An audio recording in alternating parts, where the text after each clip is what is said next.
Good morning, everyone. Can you hear me well? Yeah. Good morning. Thank you very Can much. you hear me? Yes. Okay. Welcome to the modular online training program conducted by CIMA Regional Training Center in Vietnam, CIMA RETRAC.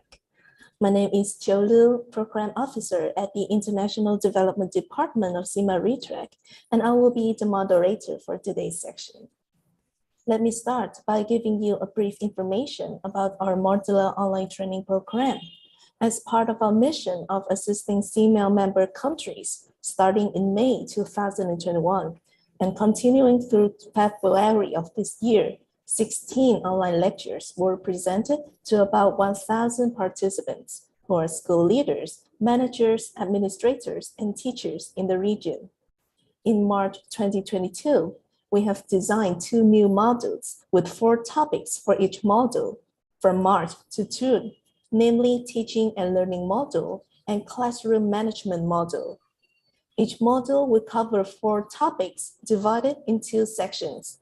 Covered in this morning will be Module 5 on Teaching and Learning with the 2 topics, Diversity and Inclusive Teaching and Teaching and Learning for Diverse Learners.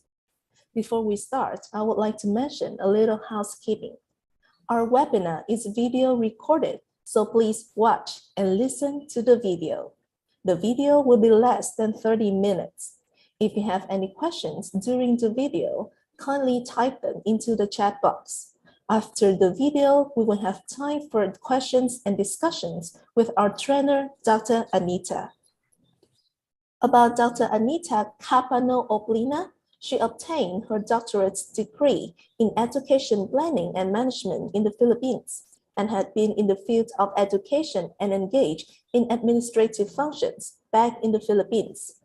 She was the assistant to the academic vice president at Xavier University in 2014 and dean of faculty and academic affairs at Filma Caragan de Oro College from 2015 to 2017.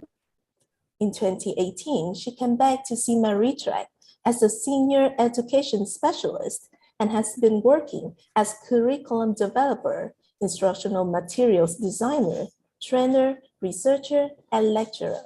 She is very passionate about advancing the leadership and management skills of the school leaders, managers, administrators, and teachers in Southeast Asia. Before turning to our presenters to have a word with you, I would like to request everyone to turn on your camera for a photo shoot.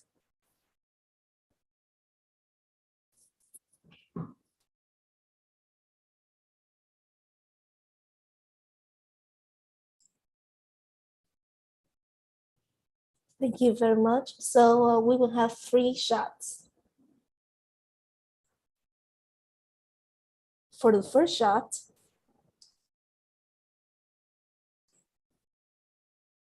for the second shot, and for the final shot. Thank you very much. And now, before watching our video for the first topic today, I would like to invite Dr. Anita to have some words with our dear participants. The floor is yours, Dr. Anita. Thank you so much, Ms. Chow, for your kind introduction. And I would like to welcome our dearest participants of today's session. It has already been mentioned that we are now in Module 5. Module 5 is Teaching and Learning. And we're going to first take up the 2 topics. As already mentioned, the are topic 17, Diversity and Inclusive Teaching, and topic 18, Teaching for Diverse Learners. I really welcome you all, and I'm so glad that we have many participants now coming from different countries of the region. I'd like to welcome participants from Myanmar, from Philippines, from Cambodia, from Lao PDR, from Malaysia, and from Vietnam. I'm so glad that you are with us today, and I look forward for your active participation after videoing, watching the video. So now we are going to play the video. First topic, topic 17.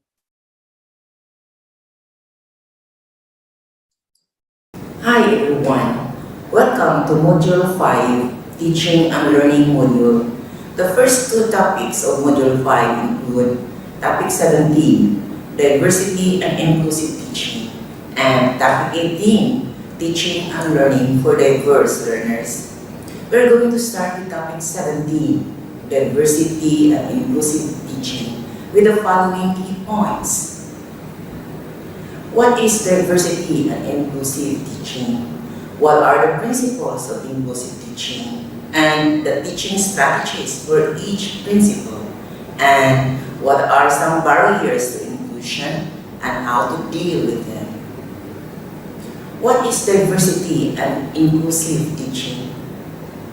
Let's first define some key terms that are entertained in inclusive education before we proceed to describing diversity and inclusive teaching, such as diversity, equity, inclusion, and justice.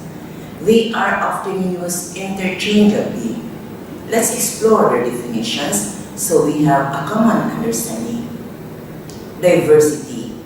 In this context, we often mean a variety of people, experiences, identities, perspectives, and backgrounds in our classrooms and on our campus. Equity. The fair treatment of individuals, which includes actively addressing the disparities and biases that make it impossible or difficult for some individuals to succeed. Inclusion. The creation of environments in which all individuals feel welcomed, respected, supported, and valued so that they may fully participate. And justice. Challenging the policies and practices that reinforce the dominance or subjugation of people, experiences, identities, perspectives, and backgrounds. Hence, teaching for diversity refers to acknowledging a range of differences in the classroom. Teaching for inclusion signifies embracing differences. Diversity and inclusive teaching allows the differences to transform the way we think, teach, learn, and act such that all experiences and ways of being are handled with fairness and justice. Inclusive teaching is not meant to be resource-intensive and does not require tailoring lessons to each individual student. Instead, the emphasis is on teaching in a variety of ways and exposing all students to a mix of materials, activities, and assessments that promote participation and engagement. Because most students do not have a single learning style, techniques that help one kind of learner are useful to others. Include a commitment to inclusive teaching in your course syllabus. An inclusive classroom community requires active commitment by teachers and students alike. Inclusive teaching statements should reflect that. An inclusive class climate cannot guarantee safety. Classroom spaces are not power neutral, colorblind, or devoid of conflict. An uninclusive class climate should not claim to be. Instead, an inclusive class climate is one that recognizes and values the differences between individuals and attempts to allow all students equal time and space to express themselves and their experiences. By minimizing negative behaviors and promoting positive ones, teachers can work to promote a quality teaching and learning for diverse learners. Keeping this in mind, let's continue to the second key point of my presentation. What are the principles of inclusive teaching and the teaching strategies for each principle? Implementing inclusive teaching strategies in your classroom does not require huge changes or full course redesigns. It does not demand the abandonment of favorite classroom techniques, topics, readings, or assignments. Rather, it suggests ways to be more intentional about how you deploy those strategies to create the best learning environment for your students. In fact, inclusive teaching strategies or practices may not be something totally new. You may already be using many inclusive teaching strategies without specifically calling them such. You can implement them in small steps along a number of paths as long as your compass is set to intentionality and forethought. Columbia University for Teaching and Learning synthesized the research on inclusive teaching into 5 principles and added teaching strategies accompanying each principle. I'll present to you these 5 principles and the teaching strategies. You can choose what works best for your own teaching style and disciplinary context, students, learning goals, and classrooms, both digital and physical. Principle 1. Establish and support a class climate that fosters belonging for all students. Instructors should recognize and value students' varied identities, experiences, and backgrounds, and work to create a space where students are both challenged and heard. Research has shown that course climate can influence everything from student engagement in class to student motivation and persistence, and is strongly connected to how much students learn. Teaching strategies. Build instructor-student rapport. Make a point of learning students' names, how to pronounce them, and get to know students through in-class surveys and activities, office hours, and online chats. Share your passions, interests, and personal learning process with students. Build student-student rapport. Encourage students to work in pairs or groups and share learning experiences. Treat each student as an individual. Do not expect them to speak for an entire demographic group or make suppositions about their membership in one. Ask for preferred pronouns. Avoid making assumptions about students' abilities based on stereotypes. Be aware of those stereotypes and work to not perpetuate them. Convey the same level of confidence in the abilities of all of your students. Be even-handed and cautious about being overprotective of or unduly strict toward any group or individual. Address challenging classroom behaviors and attitudes, such as microaggressions and offensive, alienating comments. Make it a teachable moment, asking students to reflect critically on assumptions and positions without attributing motives. Principle 2. Set explicit expectations. Give students clear guidelines for class components so they know what learning they are accountable for, including how they will be graded and why. Explicit articulation of learning objectives and goals, transparency around performance expectations, and criteria-based grading systems empower students to share the responsibility for their learning and to develop growth mindsets. Teaching strategies. Explicitly articulate assessment criteria. Share grading rubrics and practice applying those rubrics to anonymized work. Offer students multiple low-stakes opportunities for demonstrating learning. Provide timely, clear, and actionable feedback that helps students take ownership of their learning. establish community agreements and discussion guidelines, work with students to create those guidelines to promote an inclusive learning environment, provide examples of exemplary work, use those examples to communicate expectations, facilitate understanding, demonstrate discipline-specific skills, and help articulate assessment expectations and standards. Model expected behavior. Adhere to community agreements and display the skills that students are asked to demonstrate in their assessments and assignments. Principle 3. Select course content that recognizes diversity and acknowledges barriers to inclusion.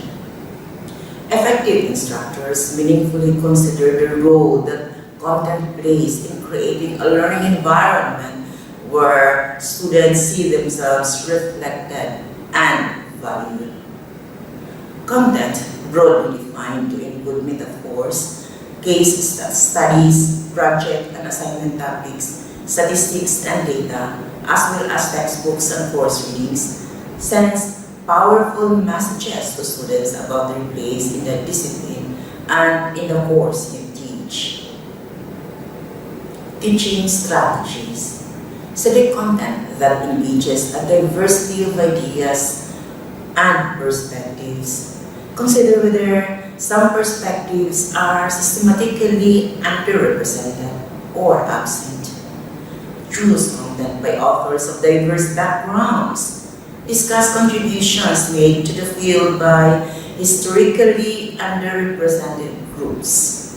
Use multiple and diverse examples that do not marginalize students. Use examples that speak across gender, cultures, and socioeconomic status, ages, and religions. Principle 4.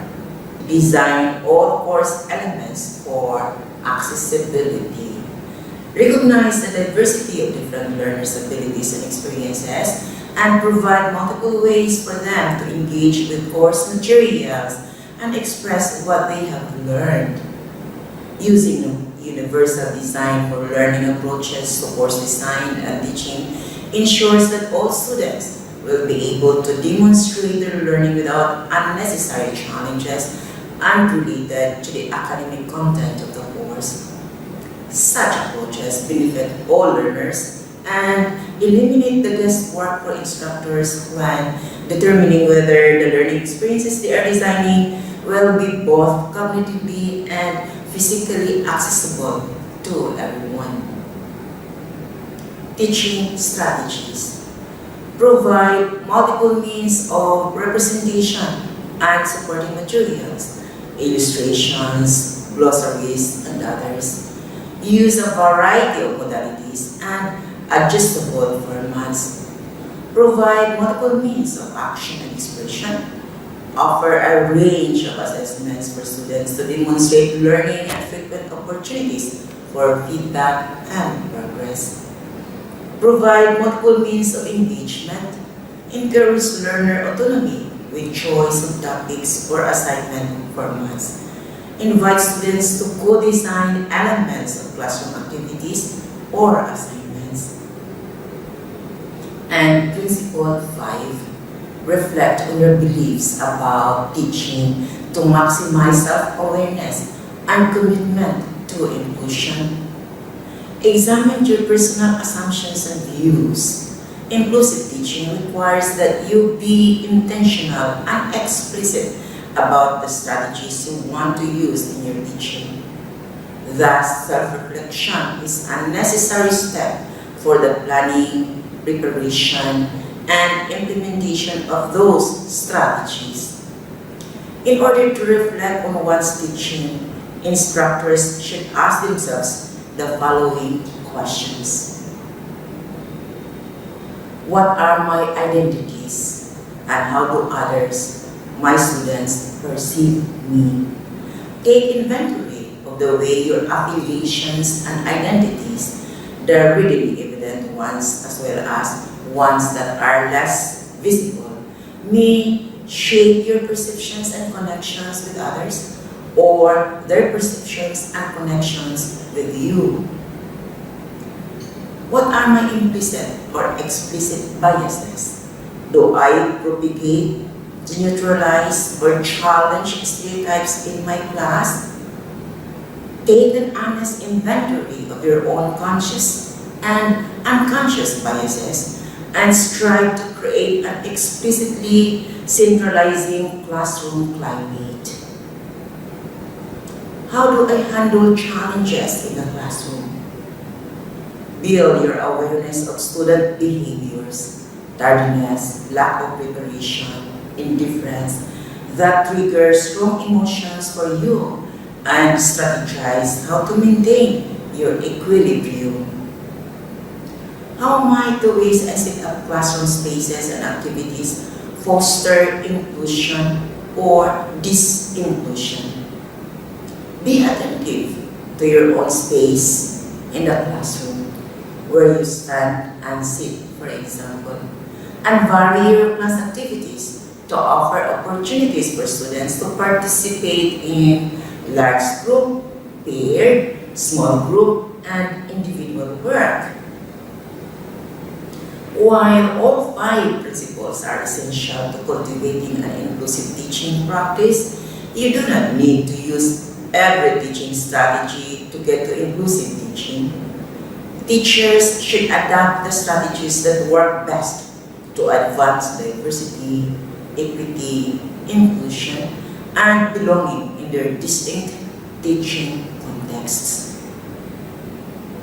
Reflect on how many of these practices you already use in your classes, as well as consider any new ones you might want to try based on areas that might need more attention in your teaching. This is not about students' preferences, but about how students learn. Students' perceptions of class climate can significantly impact their learning. The very best result of choosing to teach inclusively includes transparency of intention, explicit conversations about learning, and a sharing of power and responsibility for learning between student and teacher. This creates equitable and transformative learning opportunities for all students. This brings us to the last key point of my presentation. What are some barriers to inclusion and how to deal with them? Among the many barriers to inclusion, I'll share with you 5 common barriers that might be helpful to you. Barrier number 1, the lack of knowledge and skills to effectively implement inclusive education. The teachers who do not feel they have the knowledge and skills necessary to effectively teach diverse learners in inclusive classrooms creates an inevitable barrier to the implementation of inclusive education practices. Without the necessary skills and knowledge, teachers will feel less confident about their ability to effectively teach and include students with varying abilities.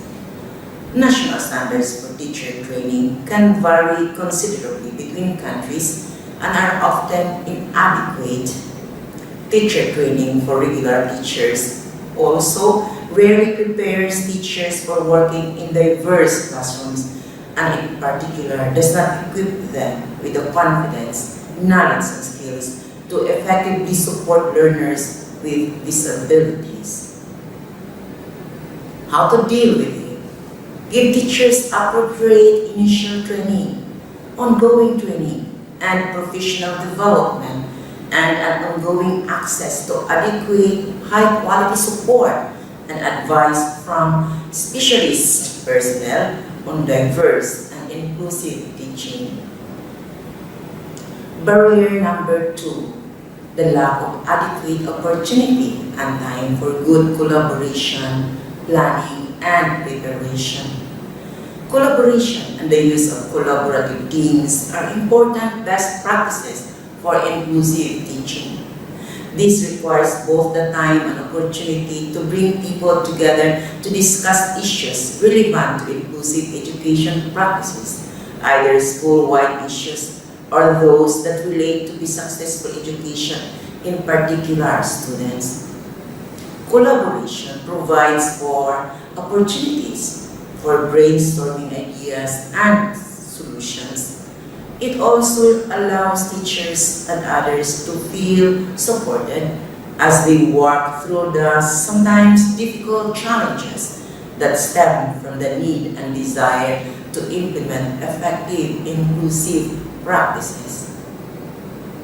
Inclusive teaching requires opportunity and time for teachers to prepare lesson plans and strategies, including time for modifying or adapting curriculum that may be necessary to address a wide range of diverse strengths and needs within a particular classroom. Educators often identify the lack of adequate preparation time as a source of frustration when trying to respond to individual student needs and circumstances. How to deal with it? School administrators must recognize the work that is involved in implementing inclusive teaching practices and by allowing educators adequate time to plan and collaborate with one another and with paraprofessionals. For example, specific segments of extra time to plan and collaborate may mean that some teachers will have fewer hours of instruction time or fewer responsibilities for outside duty, among others.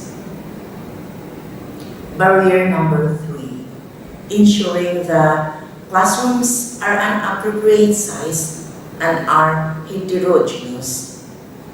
An important foundation of inclusive education is the creation of heterogeneous classrooms where students of varying abilities learn together and from one another.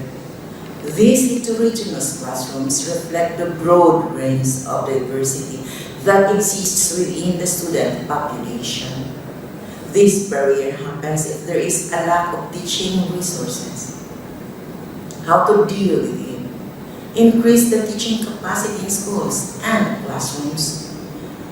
Use such strategies as differentiated instruction, co-teaching, mentoring, in-service training, collaborative planning, meeting with parents, and modifying or adapting curriculum.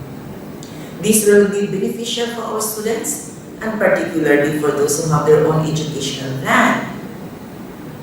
Barrier number 4, the lack of a relevant curriculum based on the principles of universal design.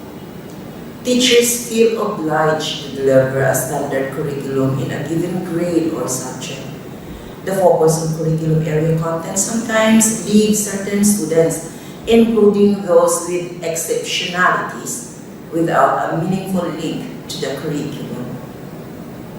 Negative effects include aspects such as lack of relevance of subject content, lack of appropriate learning materials, resources, and assistive devices, inflexible styles of teaching, classroom management, and inappropriate ways of assessing learning.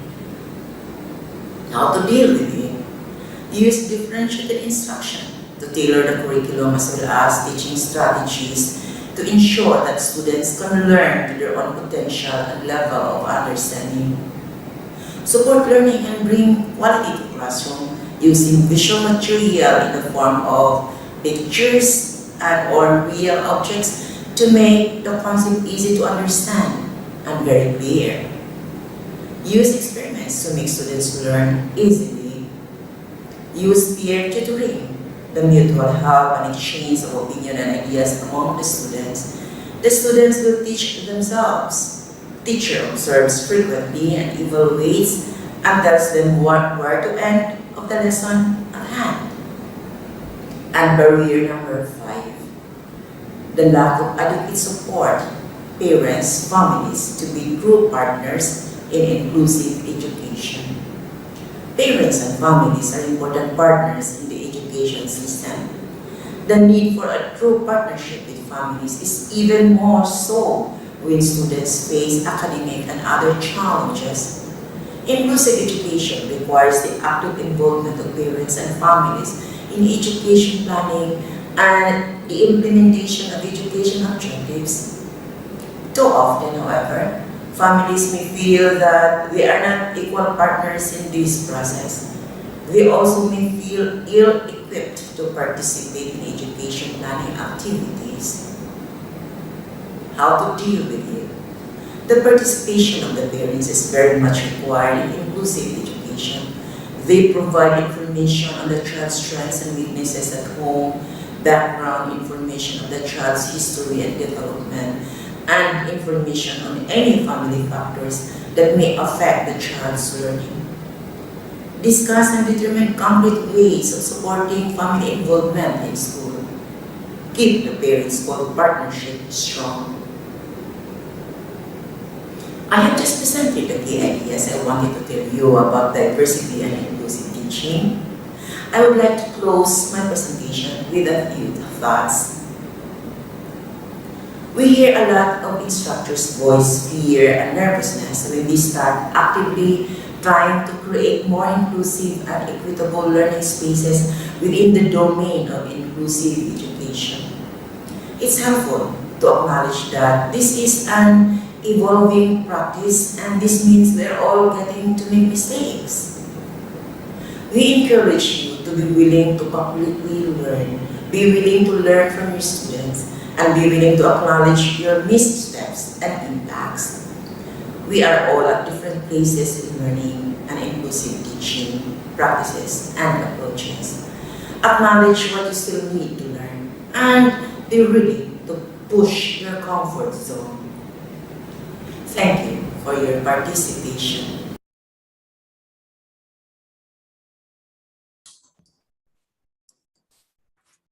Thank you very much, Okay. Dr. Anita, for wonderful information provided in the video. And now we will have the Q&A section for this topic. So please, participants, if you have any questions regarding the topic, kindly type them into the chat box or open your mic to have a discussion with Dr. Anita.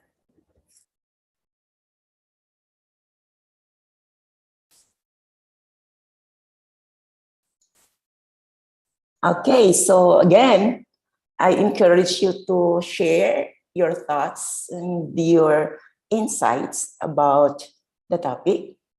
And if you would like to ask questions, the floor now is open. And also, if you would like just to share your experiences, we will really appreciate that much too.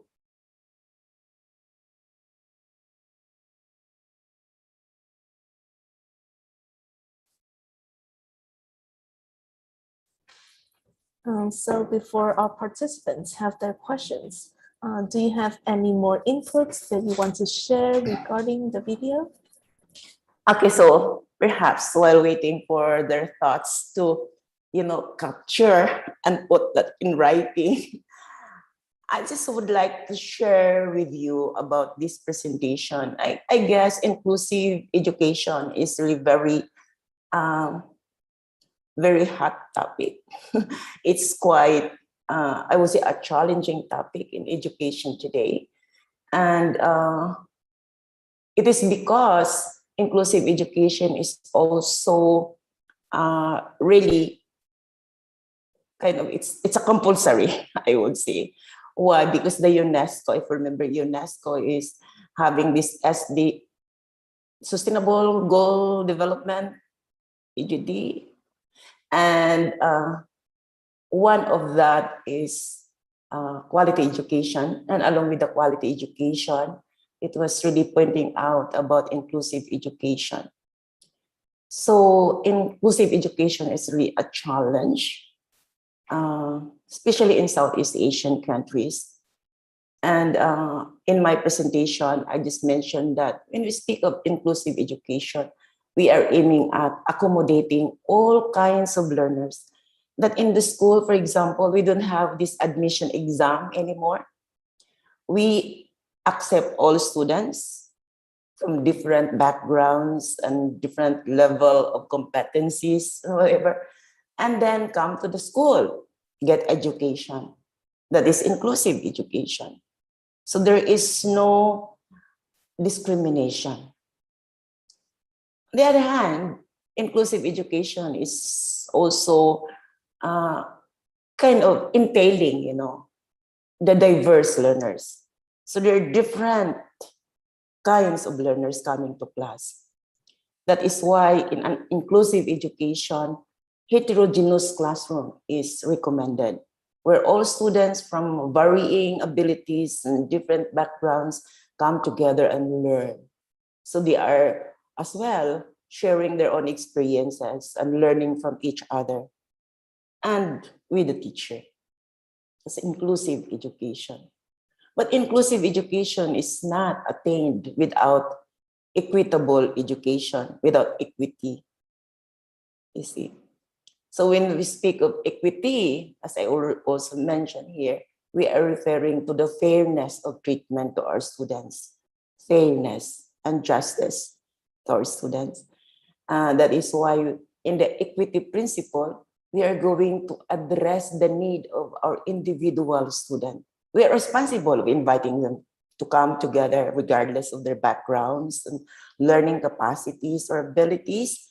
And it is also our duty, it is our task to listen to their needs, to address their individual needs, so that they will be able to participate and join in the learning process.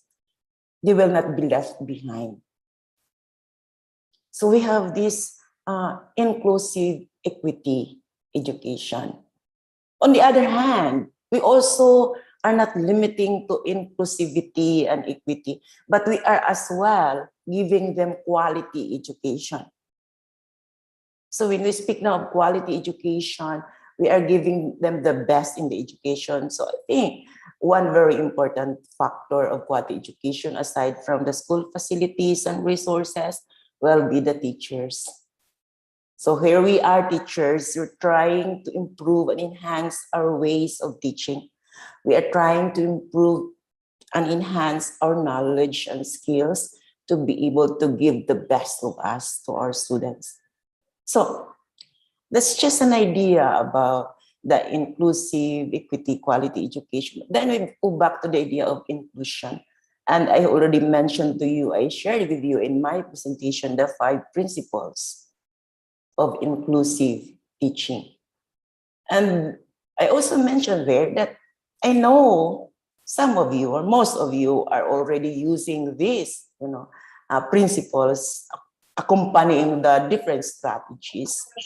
Maybe it's a kind of a reminder, and maybe it will also entail kind of reflections and insights. And perhaps there are also new things that you have discovered and you have found along the way, which you can apply in your own context. Okay, so that's just the background. And also I mentioned about the barriers. There are these things, and what are the barriers? These are just some barriers, but maybe there are more barriers that you have encountered so far. But it's a kind of maybe a beginning for discussion, kind of, and you can share more along the way. To start our discussion, then I was giving you some information and some insights. Okay, so We're starting At to this have a lot time, of the- inputs in the chat box now. yeah, I'm so happy, huh? Okay, so maybe I will read first some inputs in the chat box. Okay, maybe I will start here. In the context of online learning and diversity, inclusivity, is there or are there special issues that are unique which must be looked into and addressed? Okay.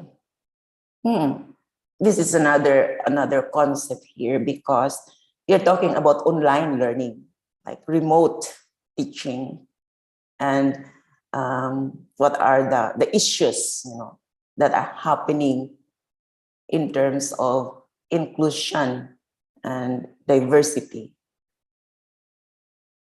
it's really different, you see, because we are aware of that in the traditional classroom, we really have the, we have the first-hand, experience with our students.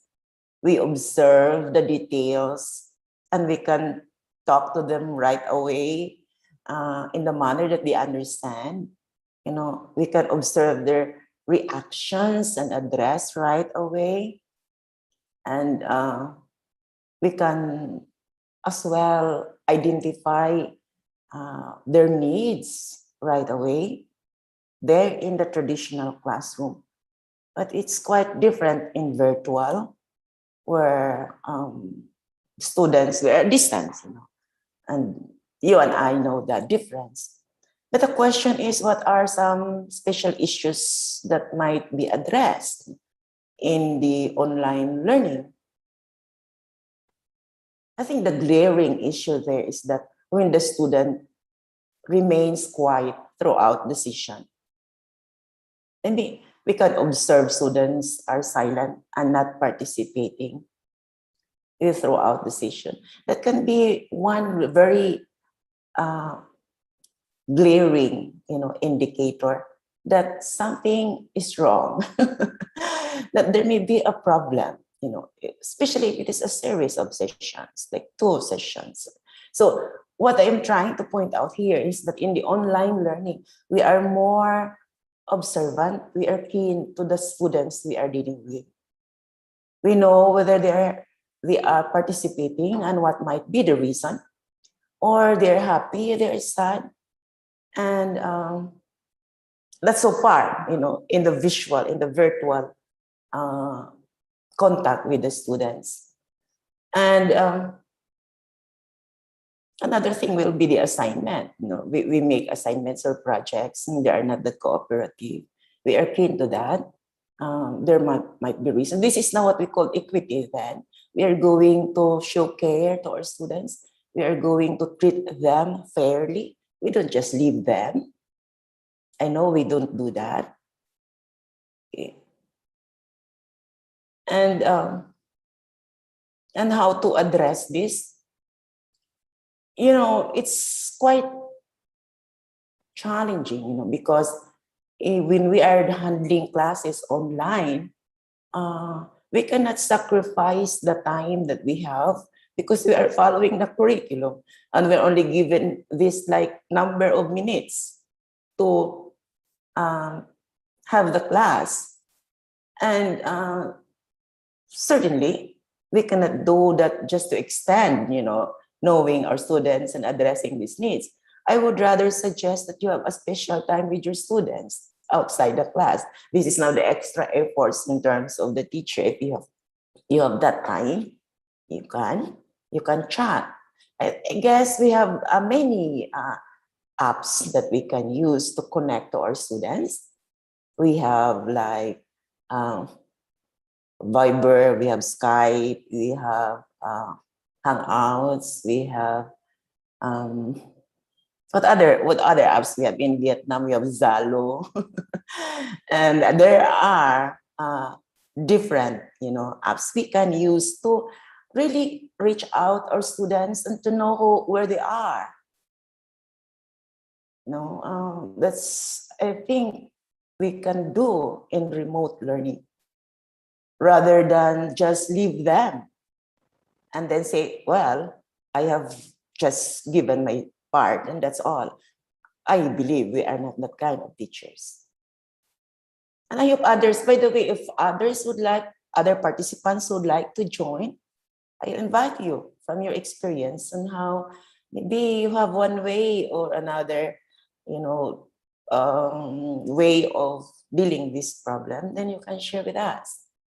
Someone is raising hand, Ms. Chao. Yes, we have Mr. Phone Chan is raising his hand. Okay. Please kindly unmute yourself to join in the discussion. Thank you. Yes, you are. Hello. Yeah. Okay, hello. Hello, Hello. Professor, and good morning, everybody. So Good morning. I have one question. according to my understanding and according to your presentation, inclusive education means all students have equal right to education, and the student and the classroom should be made up of the student with mixed ability. So how can we teach the student different abilities, right? How example, some students have done a disability with the ear, right? So how can we teach about it? Yeah, that's a good question. And that is a challenge. Now, this is a big problem because teachers are not trained to teach mixed classes. I understand, for example, in the mixed class, there may be one or two or three, having these abilities. And the question is, how do we handle them when this really a mix? This is the principle of inclusion, that we join in different learners in one classroom. Okay, and you just expressed the biggest concern of all teachers, not only you, but that's really the biggest concern of all teachers in inclusive teaching. That we are not ready for that. And this is now the challenge of the school, because our education, we back in our, like college education, did not prepare teachers to handle different kinds of learners. Somehow we have special education for those special education of teachers for special education students, not prepared, the regular teachers not prepared to deal with mixed classes, mixed students. Yeah. Now, back to the question, how do we deal with that? This is again, it needs preparation. You know your students before you come to class. Okay, this is another thing. There's knowing your student. You know the abilities of your students before you meet them in the class. Before you give out the lesson. So you can plan on ways on how you will do that. For example, disability with hearing, for instance, then how is it done in a inclusive classroom that really needs planning, that really also needs teachers to be trained and really qualified to teach in inclusive teaching and in inclusive.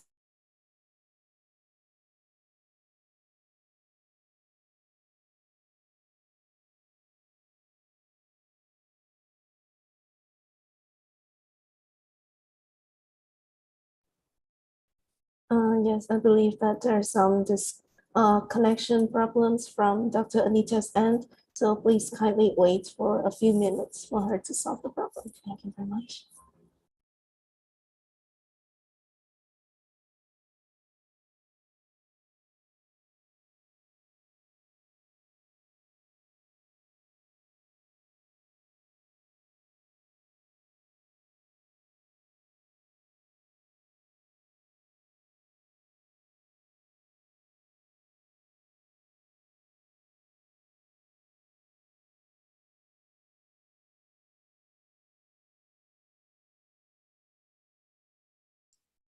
Okay, I'm sorry, I'm lost. My connection just got lost.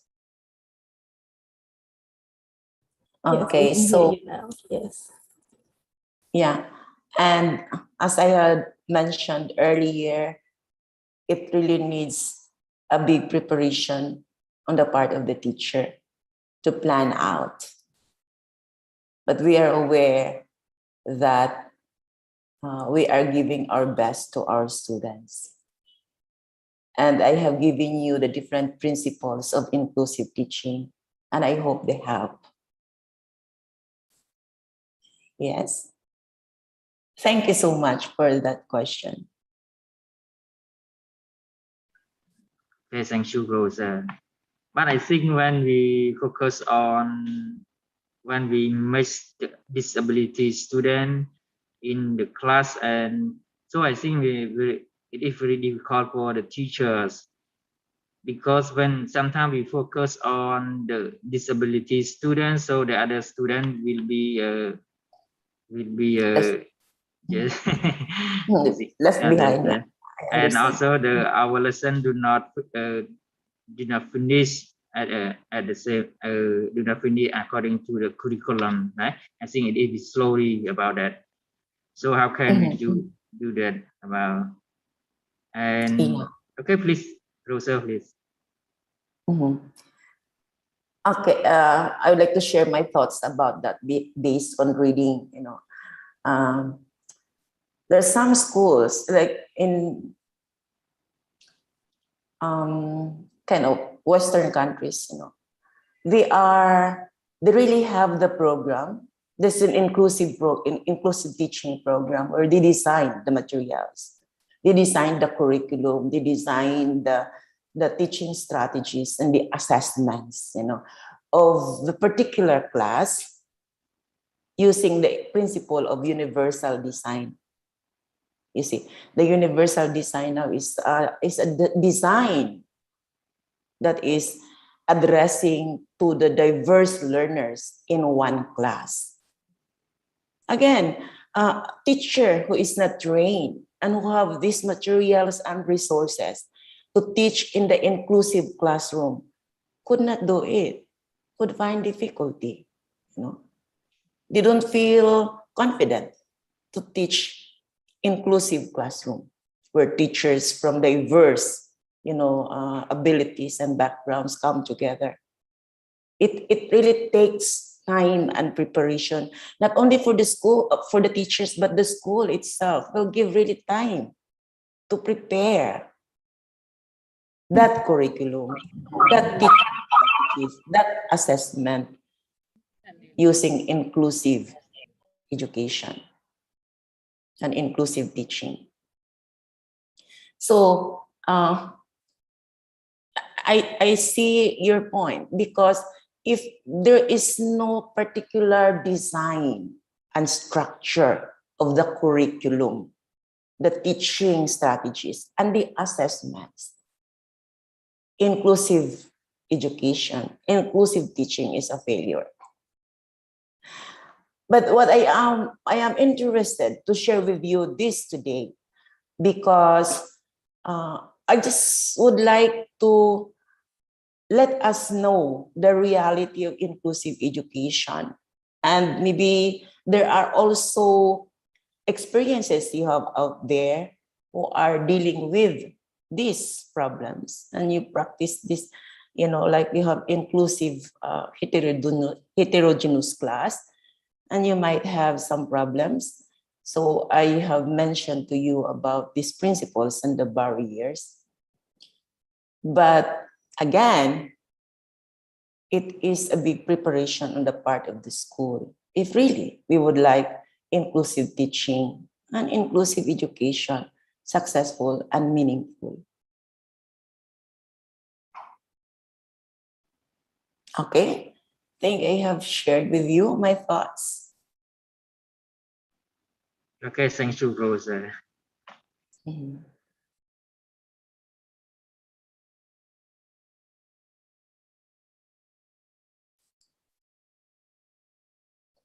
So we have here, we go back to the chat board.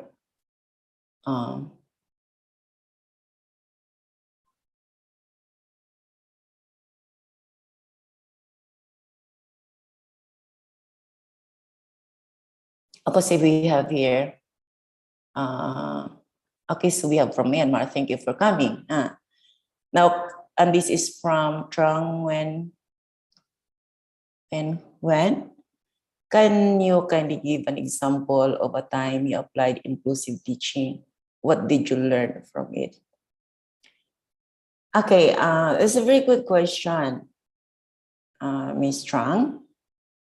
Now, back to the Philippines, when I was teaching back in the university, yeah, it was, I guess, inclusive classroom, though private universities are not really I would say, unlike government universities that are, or colleges that are really, welcoming all kinds of learners, varied and diverse learners. But I have this experience back in the university. We have a student who cannot, walk, a crippled, like he is using a wheelchair to come to classes. And but then point is, he is as well not good at, like writing. He could not write well, and he is in wheelchair. And I accommodated him in my class. And how did I handle it? I really prepared lesson that is a kind of it's an adjusted lesson based on the curriculum that we have. We have the same curriculum, we have the same topic, the same lesson. But I give him an adjusted, especially in terms of the activities that we are doing. It's a kind of a special treatment. But I was just lucky because he's the only one in the class. And I see that he was learning, though it was really quite slow in process. And I also took time to have extra time talking and listening to him and addressing some problems in catching up the lesson. But of course, I could not compare his level of understanding, level of competency with the rest of the class. But what was very, I would say, interesting was that the students accepted him. So he felt that he belonged, and he was learning from the students as well. Okay, so that's what I would like to tell you as my experience in having a student with disability in my class. Okay, thank you for that question. Now we have, okay, thank you for the sharing. I'm Hima from Malaysia, teaching vocational for SEN. I'm totally agreed with the notes shared here. As a teacher, we need to choose the best practices of our students, right? Every students are different with their own ability. From them, I have learned so many strategies. They are my booster. Thank you so much. This is Himarani. Thank you for your sharing. Definitely, you're right. And I agree with you. We'll learn a lot from our students. They are as well our best teachers. Now, from Mei San Yi. Thank you very much for your informative presentation. These are very theoretical, and when they are put into practice, it's very difficult. I agree, definitely agree. I would like to know, how do you implement these inclusive education practices in your country? Okay, that's a good question, and you have good insight as well. How do you implement these inclusive education practices in your country? Actually, Philippines now is really doing, and promoting inclusive education.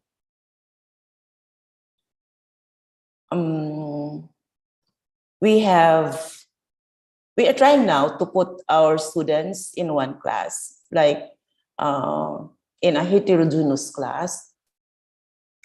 And we also have tried to incorporate, in our curriculum, some teaching strategies on how to teach diverse learners. Yeah. And Though in the Philippines, we are not yet fully practicing the inclusive education because um, we need to train our teachers. We need to really prepare our teachers for inclusive education. But we have separate education for diverse learners. However, we encourage now that students from diverse backgrounds and abilities are put into one classroom. That's what we are practicing now. And I guess we have also from the Philippines participants, maybe you are more updated now and you are in the ground, you are teaching in the inclusive classroom, or maybe you have some ideas and thoughts about inclusive education. May I call our participants from the Philippines to join us?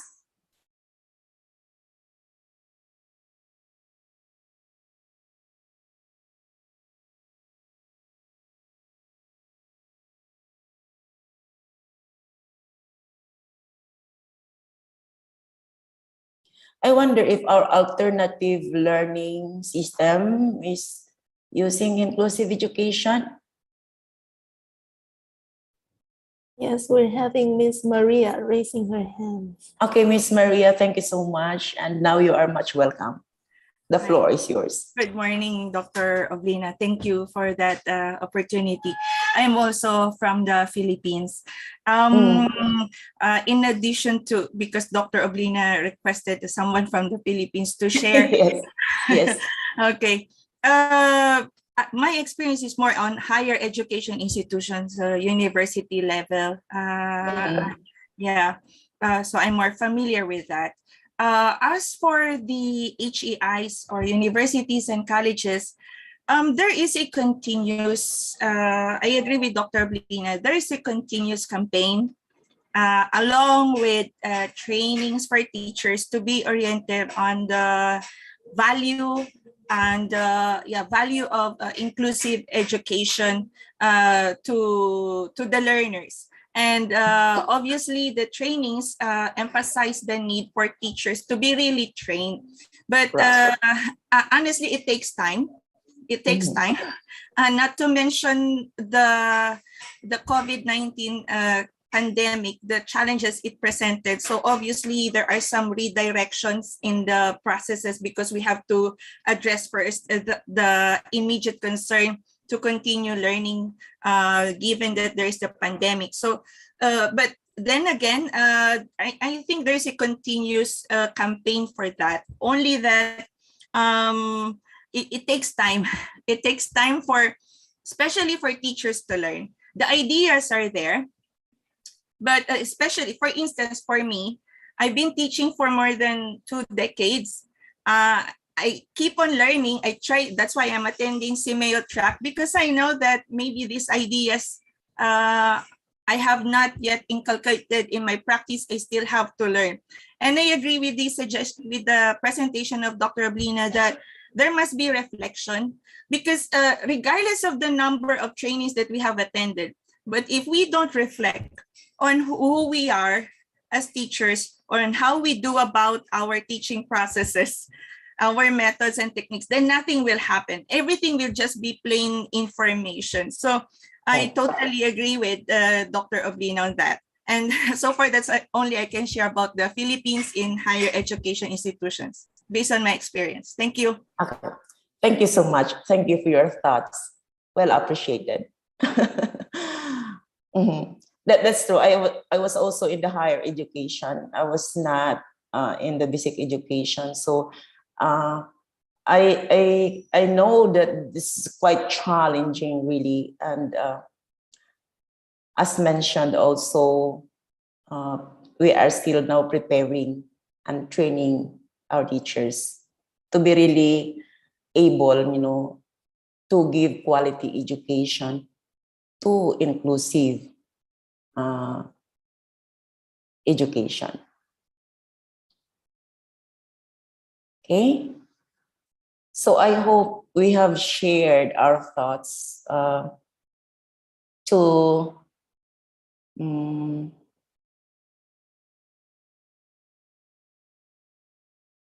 Miss Ye, right? And maybe you would also like to share something. Okay. Now we have here from Hamarani. A good rapport with parents are very important. Yeah, I usually have a good understanding with parents during online learning. Parents help me a lot in teaching, and parents will update their kids' progress. I totally agree with you. It's really very important that we connect to parents, that our connection to parents is strong. And then we have here from Lin, increasing classroom capacity. Capacity is affected by many factors. All these factors must also be dealt with, so that the total effect leads to a real increase in capacity. Yes, I appreciate your thoughts, and you are right. So the capacity there includes many aspects, right? So we have human resources capacity, we have financial capacity, we have students, we have community, and many others. And along with, we have the school. Under the school, there are other aspects that have to deal with in order to really increase the capacity of the school to promote inclusive education. And of course, the capacity of the human resources like the teachers.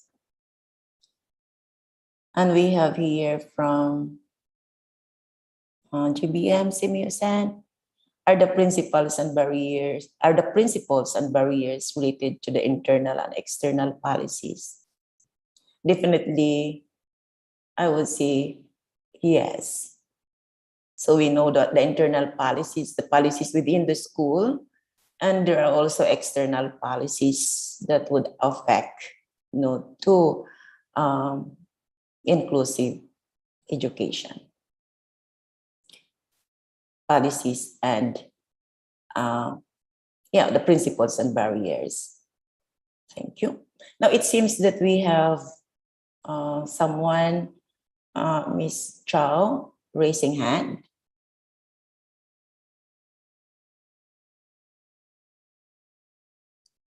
We have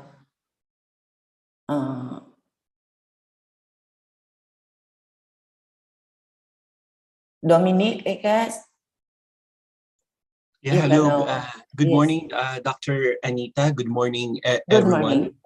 Yeah, I Yeah. just would like also to articulate my thoughts on this topic, especially I'm also coming from the Philippines. I'm a faculty member of the University of the Philippines in the Visayas. And I'm also training teachers in the field of inclusive education, like humanizing education, anti-oppressive pedagogy.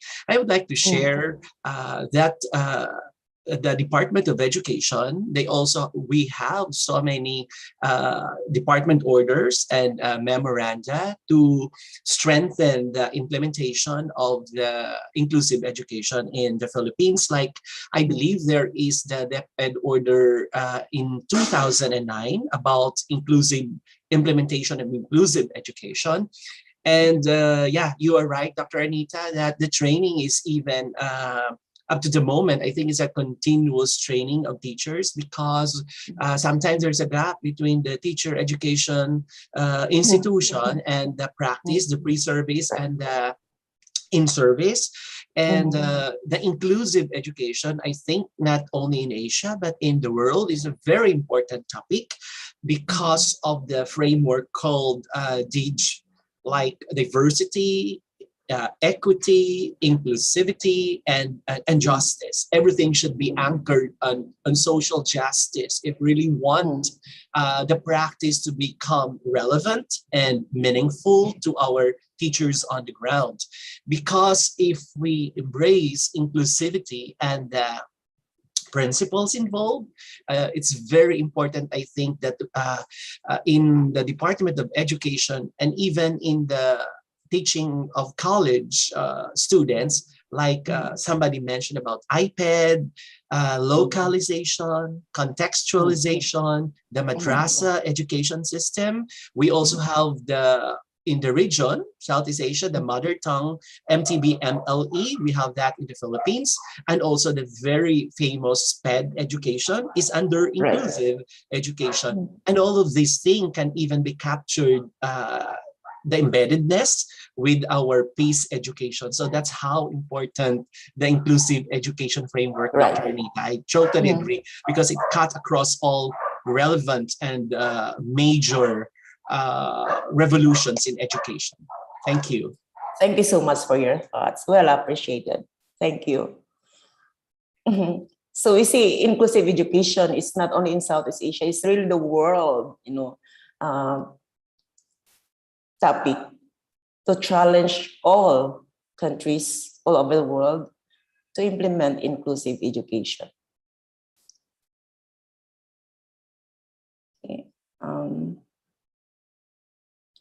So we have here from Mo Sabay. Dear Doctor, I think so. Inclusive education is very important. These are inclusive procedure, inclusive techniques, social inclusion, policies and laws, and to perform social inclusion, human resources. I totally agree with you. Inclusive education is not just the work of the school or the education system. It must be supported by the government. So the government and the education system work hand in hand to be able to implement inclusive education. So there are really factors of the government laws as well as the education, policies would come together to be able to implement inclusive education.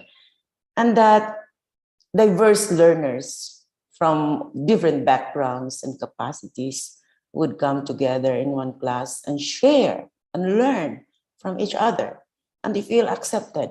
And the point then is that at this point in time, they're doing our best. Okay, so we have here Maria Loana Del Mundo. Realization from the presentation. For inclusive teaching to be achieved, this requires more than classroom-based interventions. You're right. There must be an integrated system that promotes inclusivity in order to realize this. You are definitely right. As I said earlier, it's not just the work of the school. It must be supported by the government and the community. So there must be an integrated system to make inclusive education a reality. Okay, thank you for your thoughts. And thank you for sharing. Novi, thank you also for your chat. We have from Eileen. I think for us here in our specific niche of education in Malaysia, there is a need to overcome the mindset that teachers and also parents have about curriculum and finishing the curriculum. You're right. Once this mindset is broken and opened up, I think curriculum will be opened up and become more free, flexible to practice inclusive strategies while ensuring progress for all students. I definitely agree with you. When we have this centralized curriculum and we are not free to adapt the curriculum based on the needs of our learners, that makes it really challenging, and we cannot do far in that case.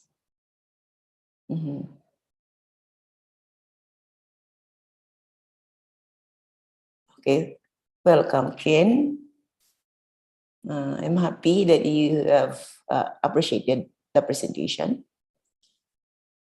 Gelson Napoles, we practice an inclusive education. That's good. Really, I'm happy for that. And I wish you have You can share your experiences. And we have from Finn, Chankia. What's your view regarding inclusive education and LGBTQ? Okay. Yeah. No, definitely. When we speak of inclusive education, all this, gender problem and gender issues will be put together in one classroom. Okay. And this is really the big issue now. But there is no, inclusive education is education for all. And I guess they would definitely be accepted in one classroom. And there will be, like challenging and, there will be difficulties along the way. That is it then. Teachers must be trained to teach in an inclusive classroom. We have Novi Ali Takoykoy. I am a public teacher in a remote school in the Philippines, and I agree with your thoughts, Ma'am Obina. We are applying the principle of inclusivity among students. Students with diverse background, like iPad learners, are welcome too. Okay, thank you for sharing. And thank you for really, I would say, telling us about this and your thoughts about. So iPad learners are welcome too. Very nice. Thank you. We have here from Yi. Thank you again for your responses. Thanks, Miss Maria. I do agree with you. We train teacher trainers for inclusive practices first, but it takes time to implement it fully to student teachers, right? Yes, and I agree with you. It will take time. We have Ronald Thomas. What are the pros and cons of inclusive education? Okay, pros and cons. There are lots of challenges as well in inclusive education, as already mentioned. The cons here, the challenges would be, we lack trained teachers, and also the materials. We lack instructional materials because you have to design that way. And perhaps another one is the assessment, authentic assessment for diverse learners. And there are many barriers. There are many limitations in inclusive education if you would really look into the details. But the benefits of inclusive education is that learners from different backgrounds and abilities are welcomed. They feel they belong, they are valued. And in that sense, they have the feeling of acceptance of themselves. They will develop this self-esteem. They will feel they are important, and valued. And so they can go far. They can go far. They can develop their potentials, their abilities. And of course, they can be productive citizens of the country. Perhaps their talents are untapped yet. But once the talents are tapped, then we know, they will be productive citizens in our country. They can help build our country in their own ways and in many ways. So I guess that's the pros, I would say, of inclusive education. And along with that, once inclusive education is really active, in countries, different countries, is one important thing here is that there must also be employment out there for all, for all graduates. We don't choose employees, you know. So that employment must also be inclusive. Okay. I hope I have shared with you my thoughts, Ronald. Now, yeah, and now we have Charleston Napoles. What if the parents did not participate on the campaign of the educators? How can we trigger them to bring the school their children, that has special needs? Very good question, a challenging one. But you see here, I guess one reason student parents are not participative and not cooperative is that they didn't understand fully what is inclusive education and what the students, their children, gain from it. I think the first thing we do here is to educate our parents, to help them understand better. Maybe to conduct session with them and explain, or maybe giving them handouts, or whatever ways we can promote inclusive education to them.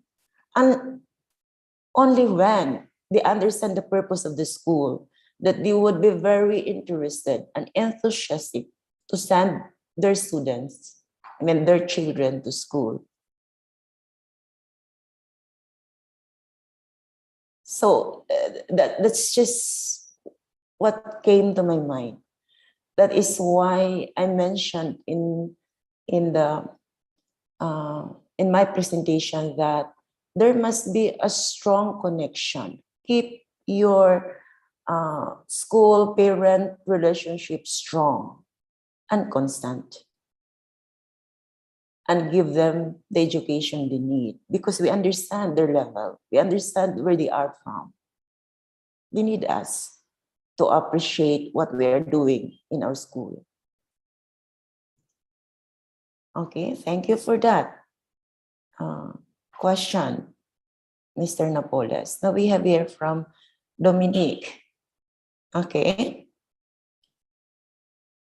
You mentioned earlier about justice in the context of policies and practice. Could you please expound on this practical aspect? Okay. Yeah, because I mentioned like challenging policies and practice. When we speak of justice, we are going to look into, the policies and practices, whether or not they are really consistent to what's happening in the ground, in the circumstance we are in. That's what we mean by like just justice in the context of policies and practices, because there are policies that may not be congruent or may not be applicable in real world, in the ground. And we need to look into it and tell, policymakers to make some adjustment, because this is not what's really happening. You mentioned about this, but the reality is the opposite. So that was in my mind when I mentioned about challenging policies and practices, when we speak of justice. Now, how is it in a practical aspect, in the real thing, that's happening?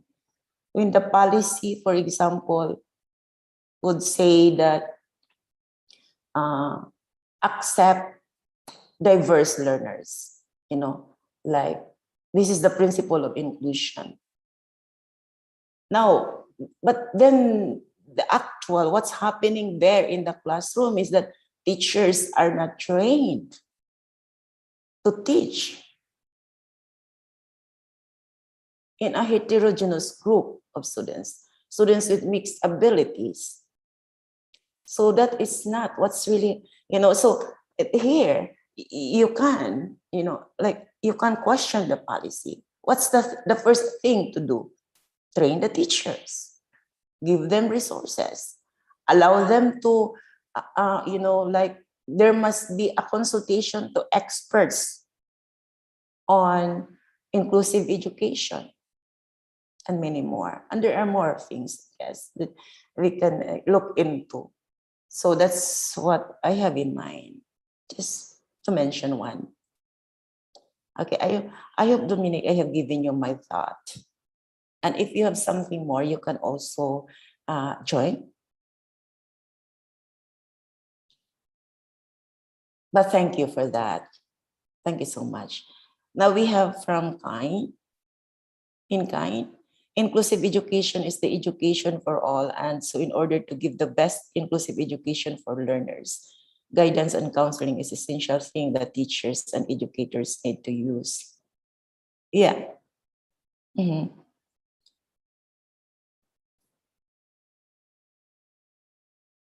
In inclusive education, the counselors, the guidance and counseling, really are very important, because not only that we are meeting problems with individual students, we are as well having problems with our parents and some teachers. So we need to be guided properly. There must be a high quality support, to teachers and to students as well. So that is what we are, in order to give the best education, best inclusive education for learners, there must be an integrated efforts, maybe a system. System must be in place so that there will be there will be a smooth implementation, and inclusive education will be successful. Okay, thank you. Thank you for your active participation and your insights. I love your insights and your questions and your thoughts. Thank you. Yes? Okay, Professor. Again, I'm not sure about the educational for all and inclusive education. I'm not clear about that. Can you explain clearly about the different both of them, Rosa? Okay, thank you. Yeah, thank you for that question. Inclusive education and education for all is the same. When we see inclusive education, we are accepting all kinds of learners. All learners, we don't choose. We don't choose. The school does not choose in the inclusive education. What do we mean by that? Like there is no exam, there is no admission exam, right? So that in the admission exam or entrance exam, we accept all diverse learners. It's inclusive education. That is IFA, education for all. I guess you are familiar of the IFA, education, EFA, education for all. It's inclusive education. Okay? I hope I have given you my thoughts. Any more? Yes, so in the chat box, we have one more comment from Mr. Ronald Thomas. Okay, yes, we have here. Inclusive education is a way of thinking about how to be creative to make our classrooms a place where all learners can participate. Creativity may mean teachers learning to teach in different ways or designing lessons so that all children can be involved. Yeah, I agree with your thoughts, Ronald. Yeah, inclusive education really is thinking, require us to think, as mentioned by, I guess it was Maria mentioned about reflection. You have to think, you have to ponder, you have to reflect. You know, it's only when we reflect that we become creative and innovative. Yeah, we need to reflect, set back and reflect our experiences with our students and see where we are at and where are our students, where our students are and where we are at. And in a particular lesson, in a particular topic, in a particular subject, for instance. And then reflect, think, considering different factors playing in our head and playing in our heart. And then turn to be creative. What is the other way of doing this? How can I improve? How I can do it the best I could? Creative and innovative. That is inclusive education. We cannot just teach all the time what we are, we cannot teach all the time what we are teaching. We have to be creative. We have to be innovative. That would depend on the needs of our students, especially. But even then, we get time to reflect and see how can we improve? How can we maximize the learning process of our students? How can we help them learn better in a manner that they understand, in a manner that would speak to their own context and circumstance?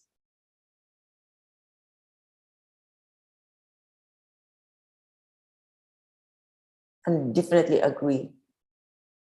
Inclusive education means creativity, which requires us to ponder and reflect. So thank you for that insight, Ronald. And we have here from Ko Hoi Ling. Inclusive education is where we cater to the learning needs of all students and no one is left behind. Definitely yes. And thank you for your thoughts.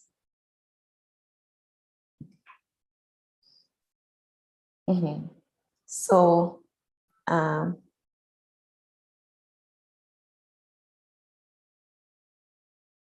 do we have more, Ms. Chow, that I could not find in the chat box? I guess that's all the comments and inputs that our participants have on this topic. Yes. So we will now have a small break before moving on to the second topic. So we will see you again at 10:45 for our second topic. Thank you very much. Thank you so much and see you then.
Welcome back, dear participants.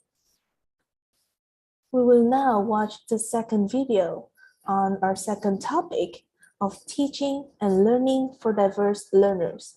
Please kindly watch this video. Thank you.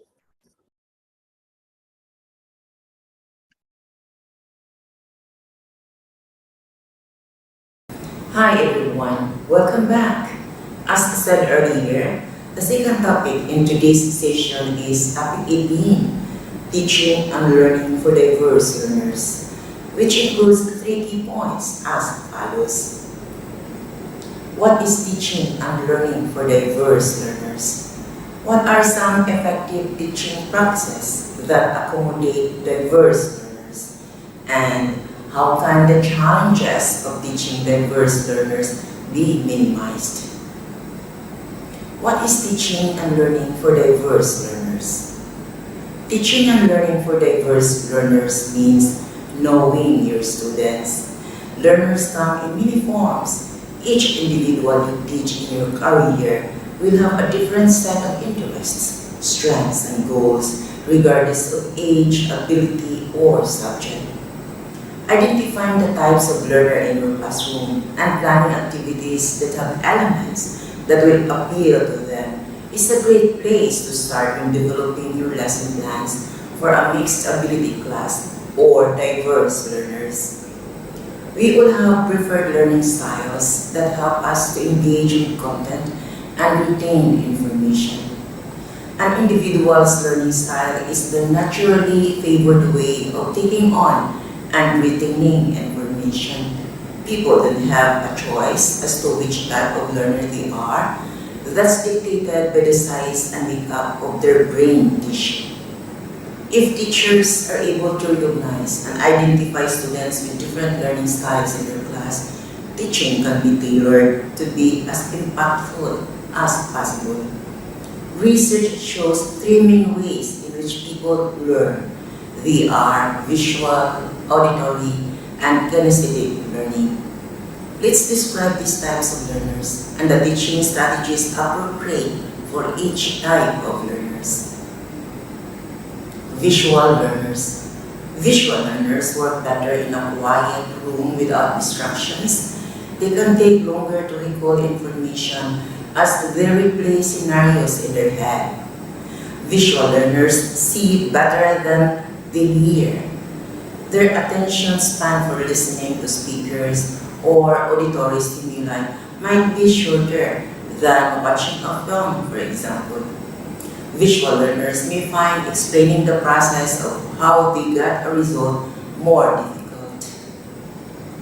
Teaching strategies for visual learners include films. Carefully chosen video can be useful for more complex topics. Try setting a task to film a short video or seek out a suitable YouTube content on relevant topics. Color coding. Colors and patterns appeal to visual learners, so color coding or sorting and stacking objects can assist memorization. Diagrams and maps. Mind maps, Venn diagrams, and infographics help with information recall. Ask students to create a quick spider diagrams of new information. Slides and pictures. Slides, PowerPoint presentations, and physical features on flashcards can all help introduce a new topic to visual learners. And visual planning. Visual learners appreciate being able to see plans and ideas laid out. Encourage students to design timetables or plan out their work in a visual way using colors, shape, and images. Auditory learners. Auditory learners benefit from repetition, so you might notice them repeating new information out loud. They may be the chatterbox in your class. Young auditory learners can find it hard to stop talking sometimes.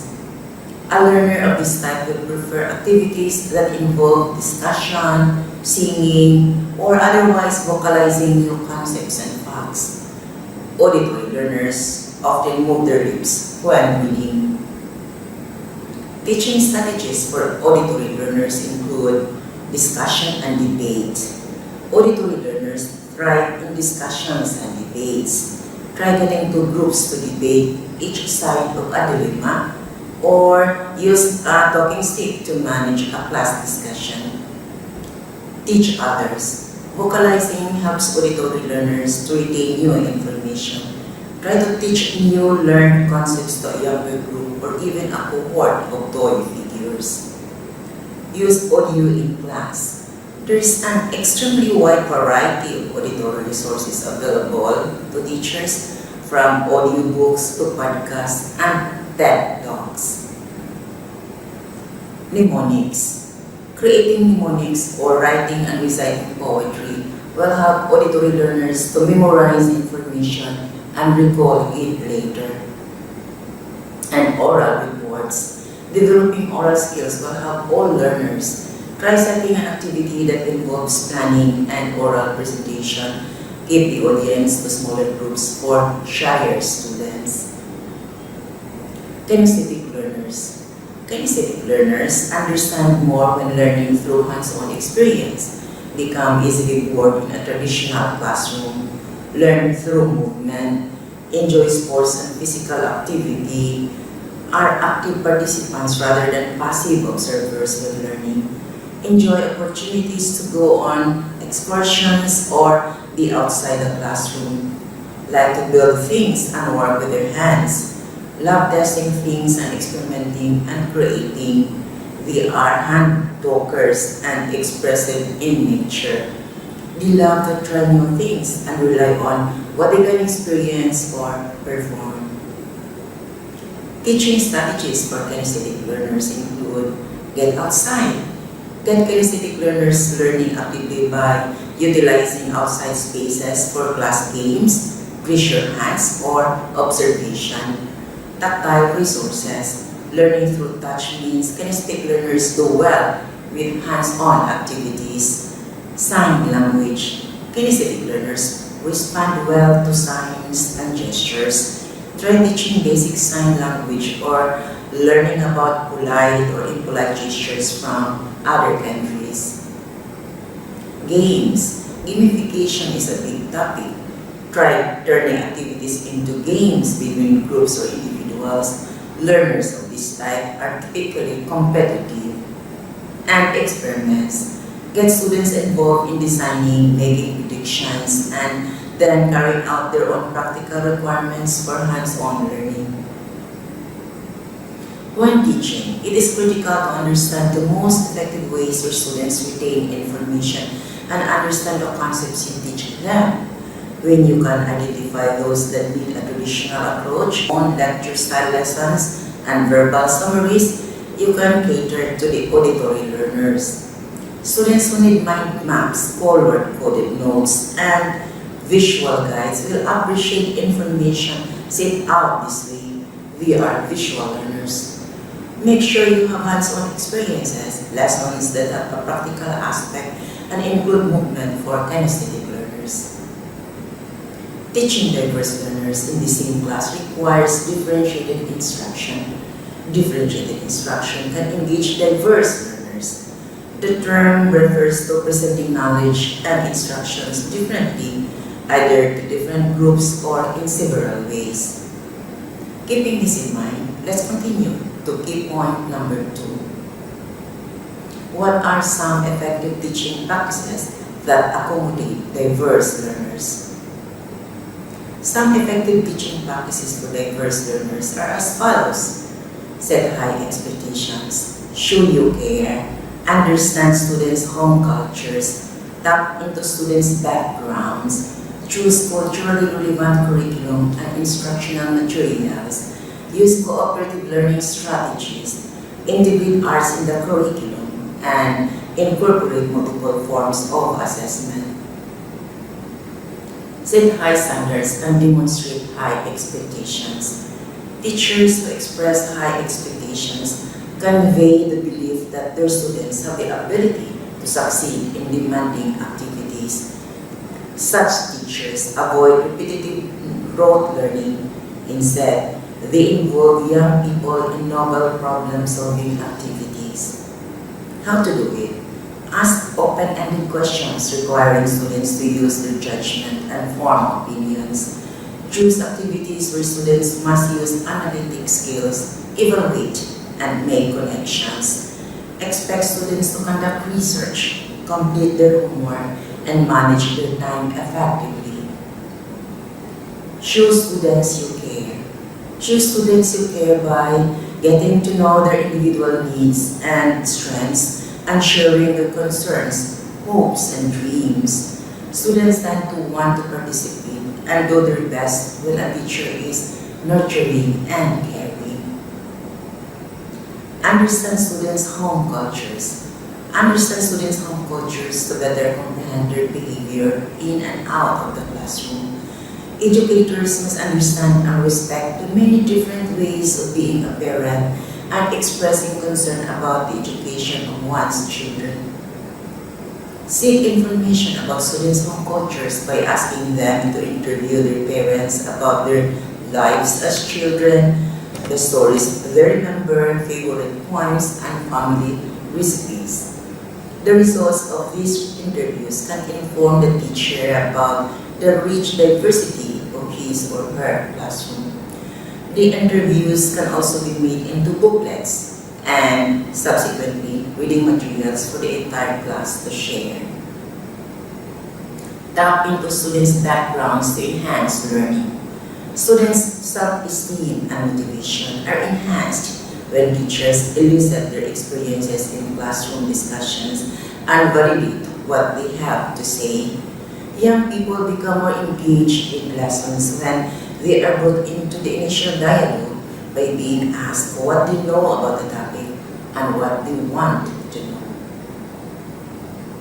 If their questions are written down and used to form a guide for inquiry into the topic, students are far more likely to be interested in doing further research than if the questions simply come out of a text.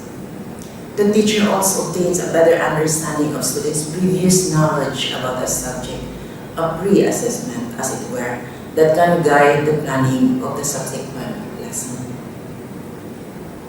Choose culturally relevant curriculum and instructional materials.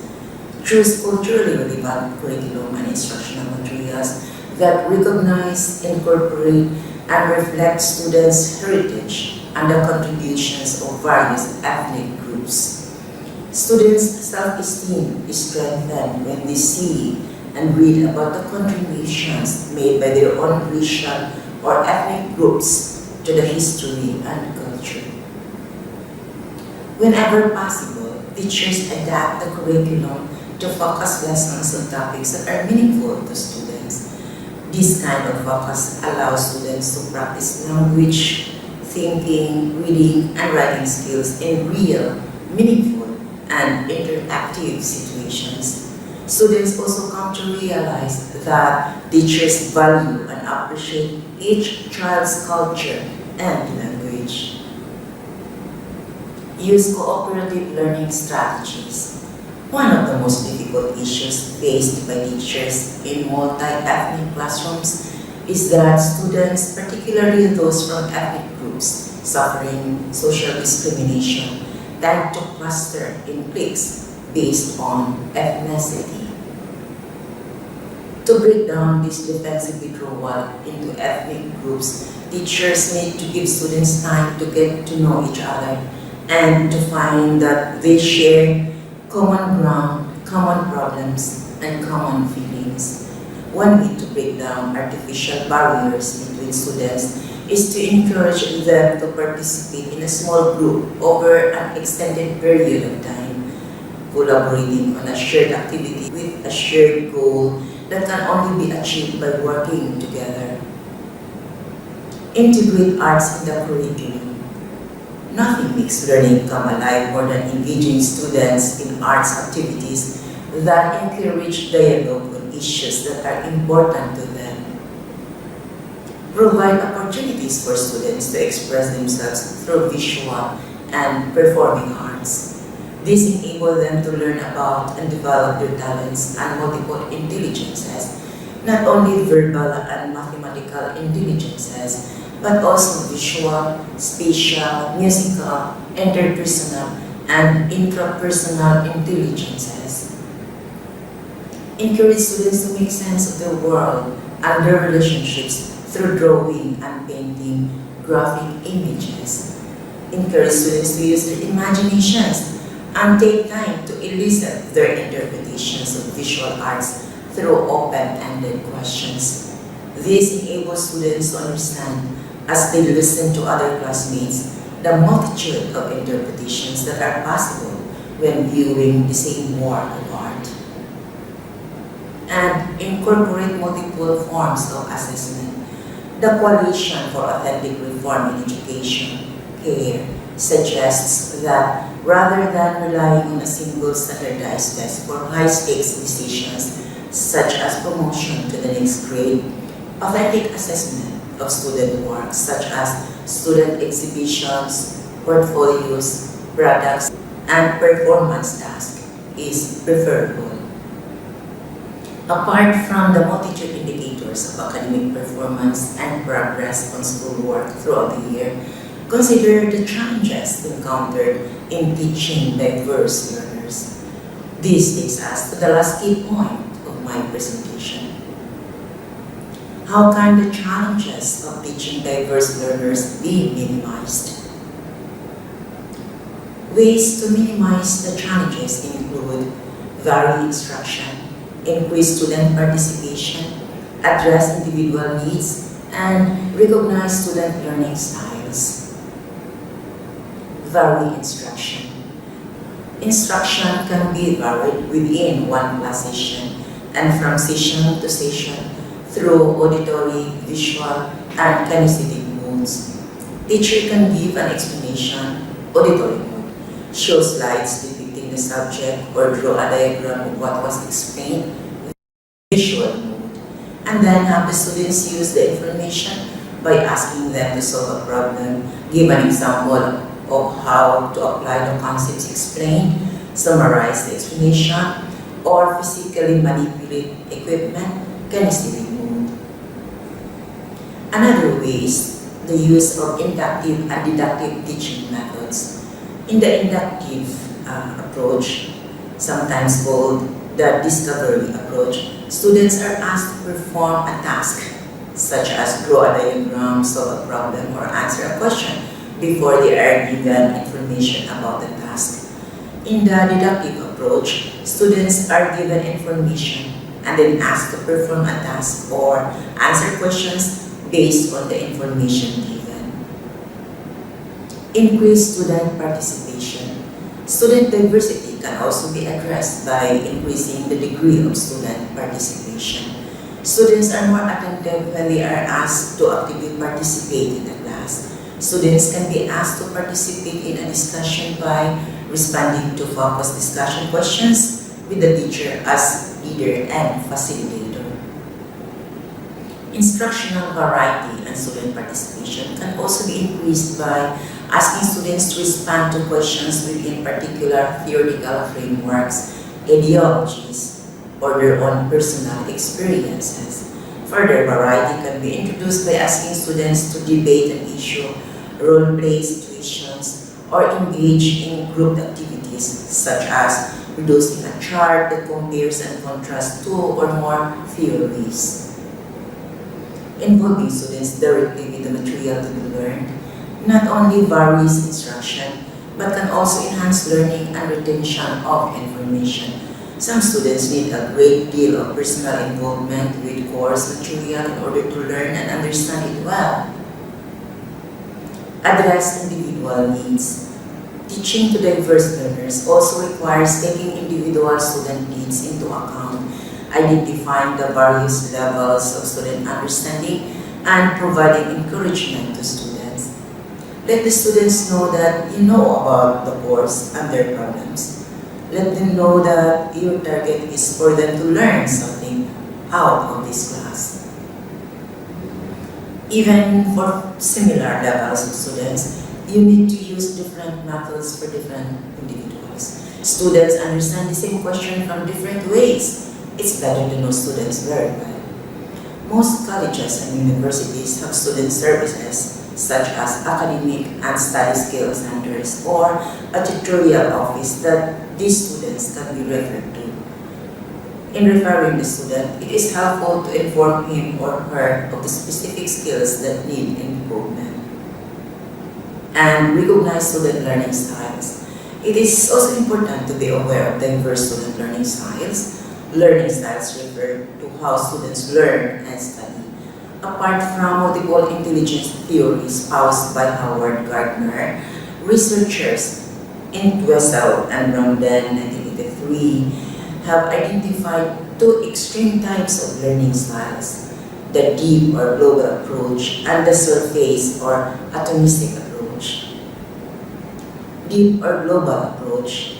The deep or global approach is a holistic style of learning in which the student integrates the main points of the lesson into a structural whole. In terms of study habits, students who tend to use the global approach spend a longer time studying, find the material more interesting, and feel that studying is gratifying. Surface or atomistic approach. On the opposite end of the continuum is the surface or atomistic approach, in which students concentrate on parts of the lesson, often without interrelating or integrating the information. Students who use the atomistic approach spend a great deal of time on rote memorization of facts and may find studying tedious and unrewarding. Although both styles are important in learning, the predominant use of one style over another can be detrimental to the learning process. The global approach learner must learn to pay attention to the details, and the atomistic approach learner needs to view the details in relation to the larger picture. Teachers must encourage students to incorporate both global and atomistic learning styles and integrate the best of both learning styles. Successful learning depends on the student's ability to combine the best of both learning styles. I have just presented the key points that moved me to share with you about teaching and learning for diverse learners. I hope you can glean one or two insights from this presentation. I would like to end our session by sharing a few thoughts. Recognizing the individual learning styles of a classroom of 40 to 60 students can be a challenge, but taking the time to observe how your students flourish while taking part in different learning activities will have a huge payoff, allowing you to modify the way you impart knowledge to diverse learners. A tailored approach takes more energy, but the payoff is higher engagement from students who might otherwise struggle if they are forced to learn in the same way as students with completely different learning styles. It's critical to understand the diverse learners in your classroom as people and to share enough for them to understand you as a person. Learning for diverse learners suggests that you learn about your own culture, learn about your students' culture, your students' home and social relationships. Use this knowledge to inform your teaching and use multicultural books and materials to foster cross-cultural understanding. Allow your individual diverse learners to shine and succeed. Thank you for your participation.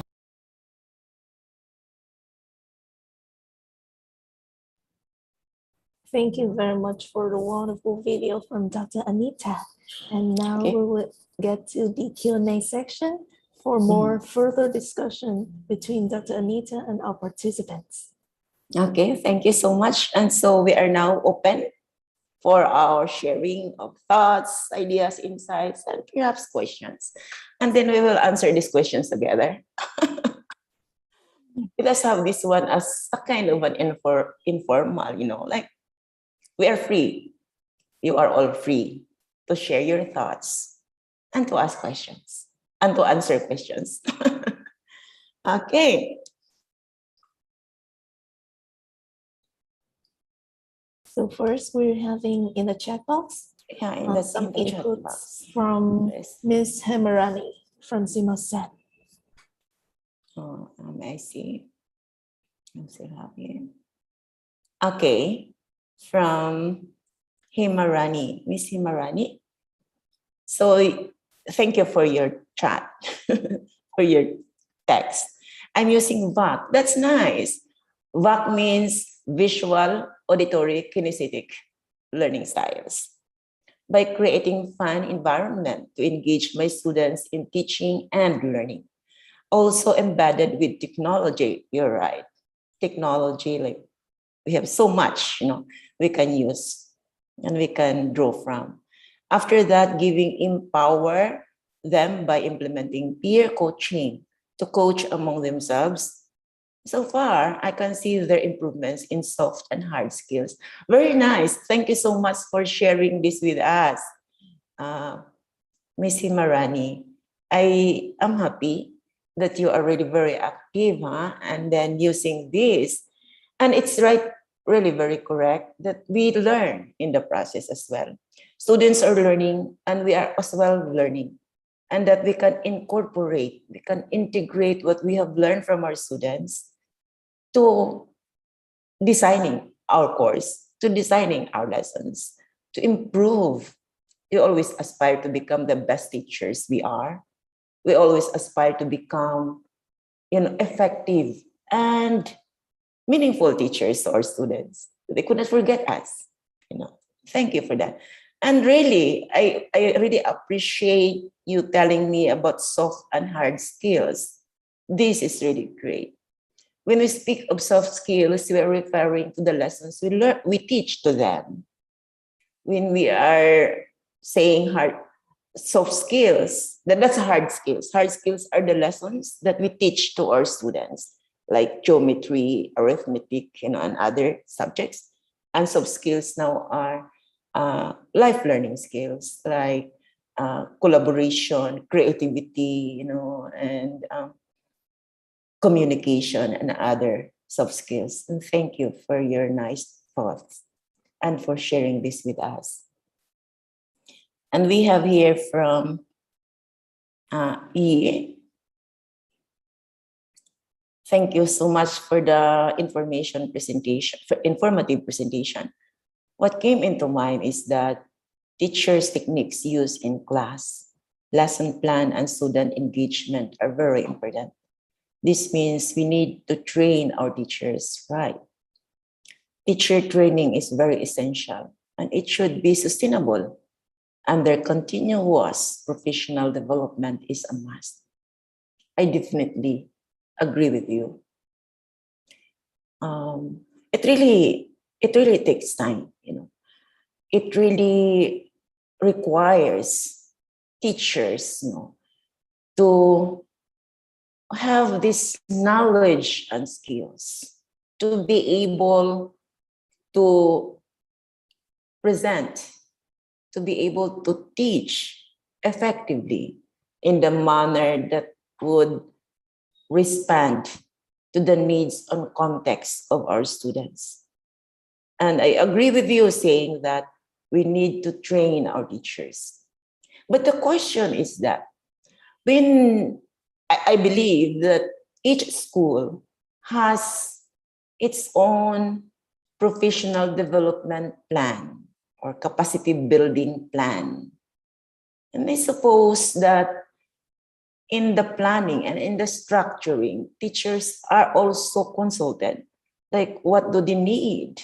Needs of teachers in a particular subject, in a particular field, so that the training becomes meaningful. Okay. We had here a study on teacher job satisfaction. It's a research, teacher job satisfaction in the basic education teachers in Southeast Asia. So one variable that we consider is professional development as one factor that contributes to teacher motivation and job satisfaction. And the feedback in that survey, one among other feedback, but one is that teachers were not consulted about the topics, about the, that they are going to take in the training. So some don't find the training very functional in their own field. That's why I mentioned that when we conduct training to our teachers, we see to it that teachers are also consulted. But definitely, I agree that teacher training is very essential, it's very critical to effect quality teaching. And it should be continuous, sustainable and continuous. And yes, professional development is a must. Thank you for that sharing. And now we have from Myanmar, global approach from KAIN. Global approach cannot be used by some students who are attending international schools. Some students cannot be, but some students who are attending international schools can only use this approach. Okay, thank you for that comment. I'd like to point out, maybe it was not that very clear in the presentation, but I'd like to make these two approaches, two learning styles, the global and the atomistic approach, clearer. When we speak of global learning style, global learning style means that the learner read the chapter, and getting the overall, the general concept of what is the topic about. Seeing the general, what is this about? This chapter is about education is a must. And education brightens the future of the students. Whatever, it's just a global approach. Whereas the atomistic approach is trying to understand the details of the chapter, the different elements, the types, all the details that is presented in one chapter. That is atomistic approach. This is another thing here, in the atomistic approach or atomistic learning style, the learner is incapable or maybe is not trained to connect the details into global, into, I would say, bigger picture, into wholesome idea. So they just memorize the details, they learn the details, but they fail to connect it to the theme, to the entire, to, the general concept of that chapter or of that lesson. That is atomistic approach or atomistic learning style. That again, in the global or deep learning style, the learner focuses on the general idea. What is this about? The general idea of the lesson.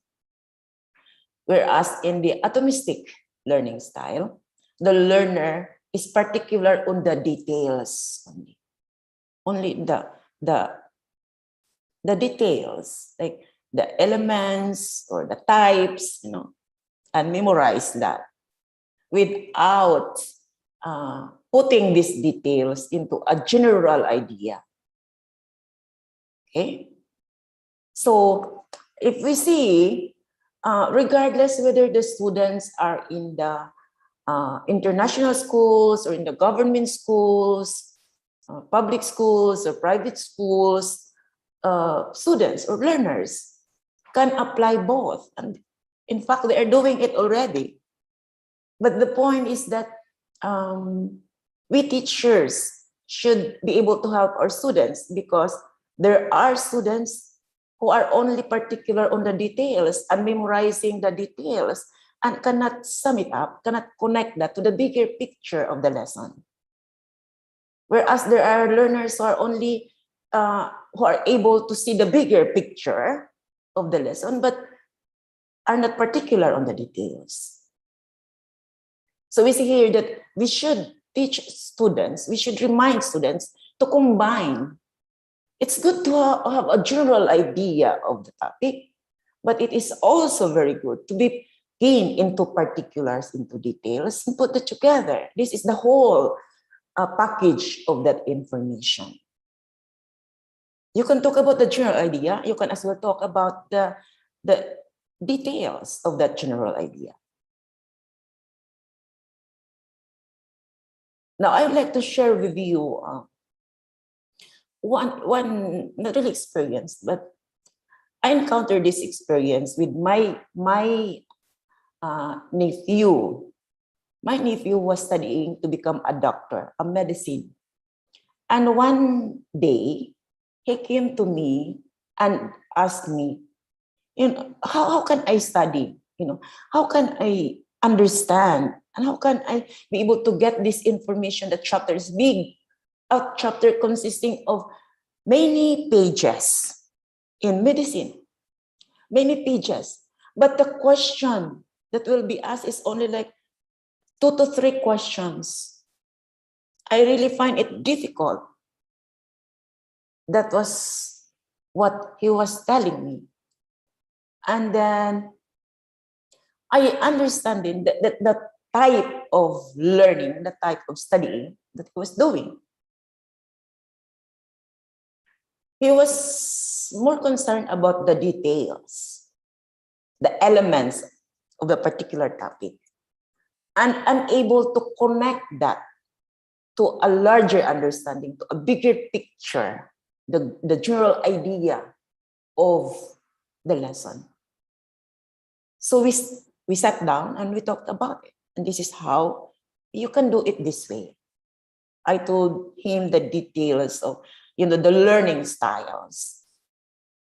And I was happy that when he came back to me, the feedback was good and he was doing well.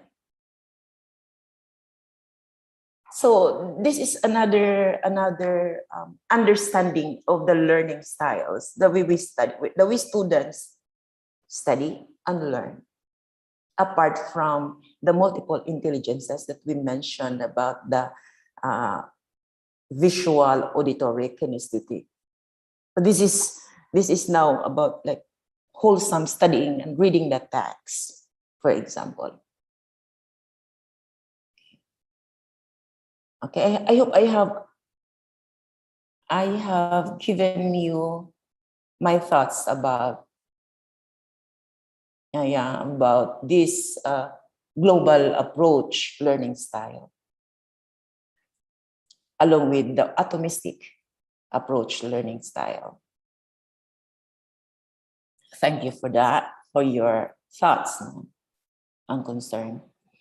Okay, we have here from Annabelle. Okay, Dai, it's my niece. Okay, thank you so much for acknowledging the presentation that we have just, like the video that you had just watched. We are continuing now our discussion. Thank you so much. Thank you, Dai. And now we have from Engineer Yin Yan Mia from Myanmar. Okay, thanks a lot for sharing. Now I am teaching humanities and social science at my university. That subject contains 6 subjects combination. So I have many knowledge on how to teach students. Thank you. Thank you, Mia, for your Thank you, affirmation. Anita. Yeah. Yeah, Mhm. And welcome. welcome.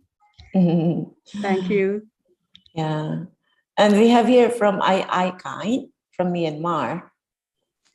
In our university in Myanmar, we can have VANG, like visual auditory. Yes. But for kinesthetic learning, students are sent to the industries to get hands-on experience when they are in the final year. Is it a right way? Okay, now I understand your concern. Now, I suppose, now you are talking now about sending students to industries or companies or establishments for hands-on experience. We called it like training, job training, or how is it? Internship program. Internship, yeah, Yes. internship. That's it now. Now, you look at it in another way. That could be Yeah. a global way of looking at Yeah. it. We say global, it's a macro thing. No, we Yeah. are referring in a macro thing now because we wait the kinesthetic happens when they finish or when they are already at that level, when they will be in their internship period. Yeah. And that will be a kind of an application, right, of the knowledge and skills they learn in a particular field, in a particular discipline. Am I correct? Yes. Yes. Now, Sure. what we are talking here about this VAC, Yeah. is that this VAC is a package of skills, Yeah. one package of information that is happening in the classroom. Yes. In the classroom. We don't wait until internship period Yeah. the students to fulfill. The VAC here should be applied in a particular lesson that we teach. It must be happening in the classroom. Or you bring your students outside the classroom if you would like your students to perform something that is related to the topic you discuss in the classroom. To be able to make the package of learning full and complete. Okay? Yes. Yeah. How is it done? For example, you have a topic, particular topic. I don't know what topic will that be. Could be about what subject are you teaching, by the way? May I know? But our university is computer university. I'm now teaching English. Yes. Okay, so if that will be like a computer class, just that one, a computer class, for instance. So the first thing that you will have in your presentation, maybe you explain the concept, the different parts of a computer and how they function. Yes. Just a basic one, parts, and then parts of the computer and how the parts function. Maybe you explain that in some notes or whatever. You explain. Now, when you explain, you use visual. Yeah. You write on the board, Yeah. right? And you maybe draw something, or depending on how you have that. Well, you just visual. That's visual now. Yes. They can see the connection. They see the parts and the function. Okay. Now, while doing that, you may as well have the, like, maybe a tape recording, or in fact, during the time you mention, you discuss in front of them, that's text, no? And you give some they hear the sound because see, auditory learners Yes. would like to hear the sound, Yeah. like to listen to what you are talking. And then you have visuals, you have some presentations, maybe posters or drawings. That's visual. Yeah. To augment your explanation, to help you reach out to your students. And then after that, you ask your students to use the computer. Yeah. Okay? And then perform. Yeah. Do the thing in the computer, and you see how does that function. The mouse and other things. That's already kinesthetic. Yes. Thank you. Okay. So in that presentation alone, you already give them the VAC, the visual, auditory, and kinesthetic. Yes. That is how we complete information. Otherwise, if we don't do it that way, students might not able to understand better. So we see when we speak of VAC, the visual learners absorb information by sight. They need to see.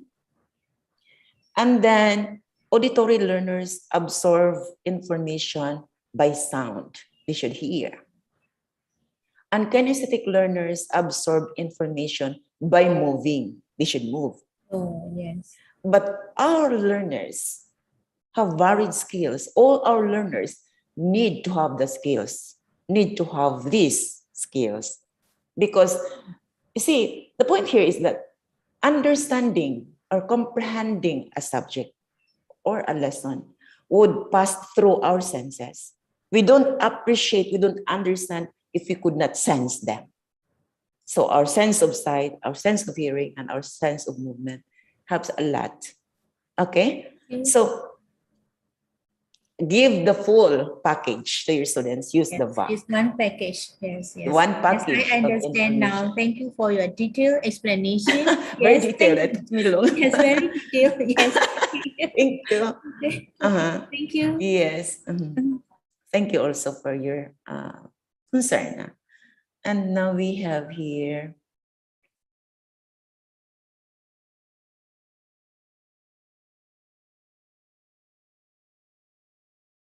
Okay, from Ronald. Flexibility, adaptability, and willingness to try new things of imparting knowledge are more essential than they have ever been when it comes to successfully accommodating a diverse group of learners. Yes. So flexibility, adaptability, and willingness. This will be on the part of the teachers, right? Teachers must be flexible, adaptable, and willing to try new things. So this would mean then we need to be creative. We need to be innovative. We need to try out new ways. We don't just stick to what we are doing like years ago or a year ago or maybe even a month ago.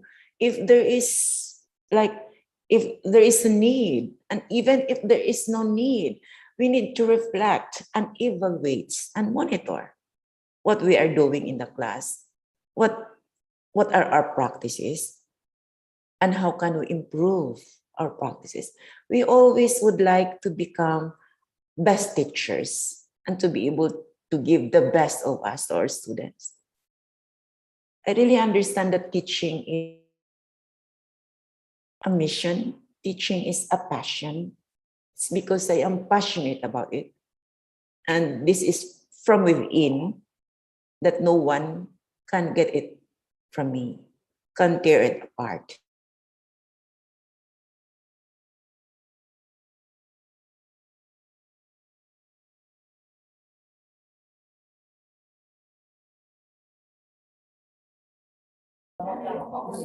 Yes, please kindly wait for a little bit as Dr. Anita is having some problem with the internet connection.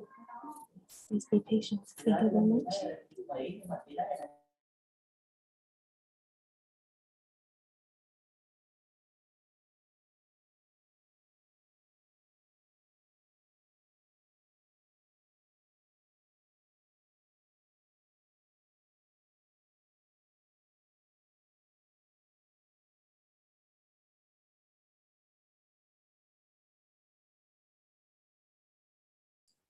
I'm sorry again, I lost. My connection was lost. Okay.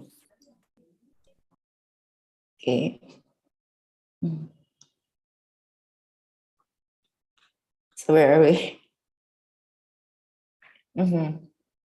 So Yes, I will send you again the Okay, it's questions that our participants sent in the chat box. yeah, it's here like Ken Tanwin. I think you're the last. This is the last one that they had mentioned before. I lost my connection. Yeah, I agree with you. When professional training or professional development must be continuous, and it's quite really very important with teachers from cluster schools. Yes, you can plan out, you can do it out in your own way, depending on your context and circumstance. But professional development is very important. And also, there must be really sharing of experiences and ideas, like what's happening on the ground. It's very, very important. Then there you have rich insights. And you would be able to do a framework on how you will be able to improve your teaching practices in your school. Okay, we have also here from Himarani. Okay, thank you so much, Himarani. Great explanation, Doctor. As a teacher, we must have empathy towards our students. Yeah, show you care to your students. But empathy is more than care, right? Empathy is putting ourselves in the shoes of our students. Yes, right. Put ourselves in the shoes of our students and treat them according to their needs. Implementing various questions like the 5W and what, the what, the who, the where, the why, the when, and so on, and the how. The Socrative 6 hats. Oh, yeah, the Bruno's 6 hats, and so on, will helps us a lot in classroom. I definitely and I truly agree with you, Himarani. You are just sharing us very good insights. We love that one. Thank you so much. And we have from Dr. Kalyar, lying from Myanmar. Ethnic level, authentic level, kinesthetic level are step-by-step one package from diverse learners. Yes. It's a package of information. So it's a package of knowledge. Knowledge is not complete. Information is not complete without kinesthetic. So there must be visual, auditory, and kinesthetic to make the learning effective and meaningful on the part of the students.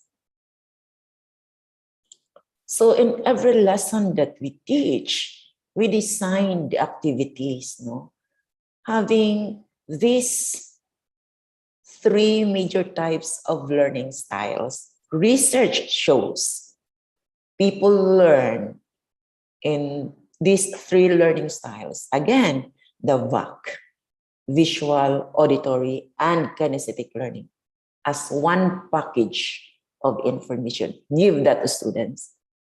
The students will appreciate, and they would never forget you as teacher. Okay. So we have from Vanderwin. Okay, absolutely right. Yeah, thank you so much for affirming. And we have from Beauty, Win, or Chemistry, Practical. I don't. Yeah, maybe you have something to tell more about this one. Win, you can always use your phone if you would like to follow up your statement.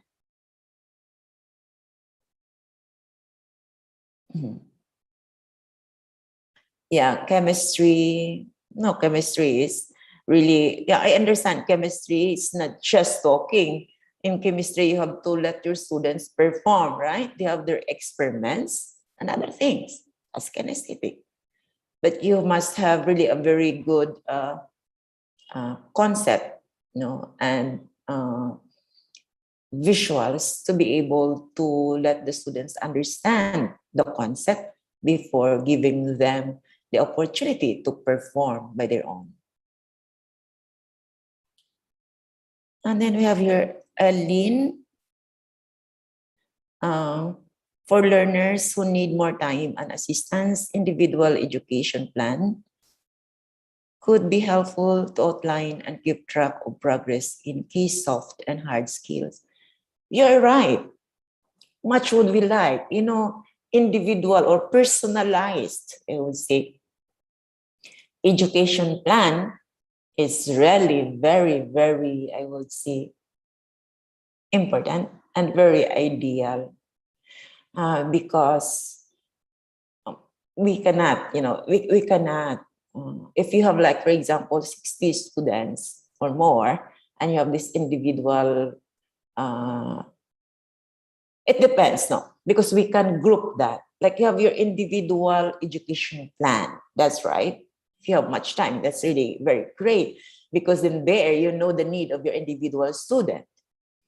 And then based on their needs, you may be able to cluster them. We have similar needs and similar abilities. You can group them. Okay. And so say you have 5 different needs. Then after grouping them, then you can, you can design your activities. This is now what we call differentiated instruction and differentiated activities depending on the needs of your students. See? That's really great. Individual plan and then cluster them based on their similarities. They are quite the same, same needs and same abilities. And I will give them this activity in their kinesthetic. And this one, another activity for their kinesthetic, and more. That's great. You can do it that way. Thank you, Lynn. Yeah, it's good insight. Now, and we have here, still we don't have.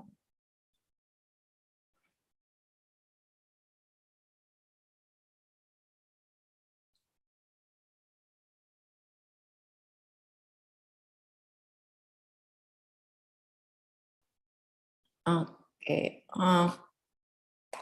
We have here from Beauty Win. From Win. Sorry for chemical practicals. I should teach with online. How I should teach online? Is this referring to practical lesson, or I would say application, and then you are going to teach using online or virtual? Is that it? So how would you do it, right? Now, in that sense, I would suggest that you will prepare a video by your own.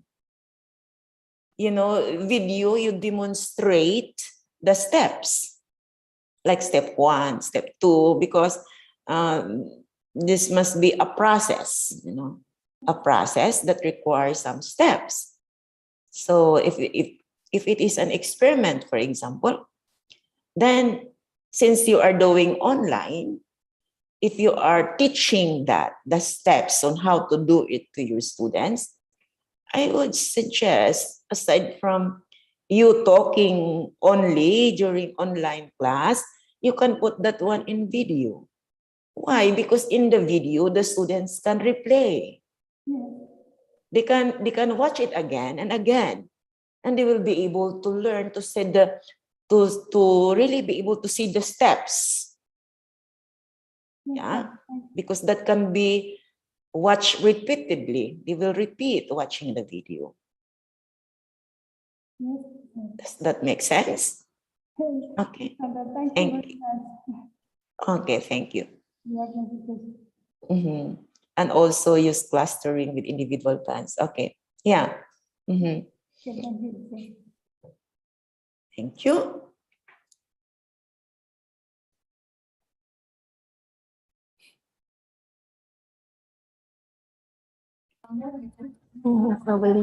I believe that's all the questions and inputs that our participants have for our second topic of today's section. Okay. Thank you so much. I guess there's none, right, Miss Chow? We don't have now, and we are really very. I would like to say that we are very appreciative and very happy that you are with us. That makes this training successful, this webinar successful. Your active participation is really greatly appreciated. And I hope that from these 2 sessions, 2 topics in one session, you were able to get some insights, that may be applicable to your own context and circumstance, and that we continually give our best to our students so that our students would be able to be more ready unprepared to the next level of education, and to the next, and to the next, until they are able to reach their goal. Or perhaps some students would not proceed to their education. Then at least they can use what we are giving them in the life that they are going to choose. So thank you so much. And I welcome the participants we have today, participants from Myanmar. Welcome and thank you. And from the Philippines, thank you. From Cambodia, thank you. From Lao PDR, thank you. From Malaysia, thank you. And from Vietnam, thank you so much. And we look forward to seeing you again in our next webinar. And I hope you will also invite your friends and colleagues to join us. Thank you once again. Thank you very much, Dr. Anita. So before we close our session today, I would like to remind you of some important notes. First, kindly complete the assignments on the 2 Google Forms that we sent in the chat box before Monday, April the 4th, and your assignment will be subject to evaluation before we issue the certificate to your email. Second, your name on the assignment will be the one used in your certificate of completion, so make sure to put it correctly into the Google form. Finally, we will send you the links again in an email earlier of next week. So also, please kindly fill in your email, the link for today's session. The attendance check-in link have just been sent into your chat box. Thank you very much for joining us today. We appreciate you being here a lot. Kindly share this program with your colleagues and network so that it can make a greater impact on our regional education. We look forward to meeting you again, and goodbye for now. Thank you very much.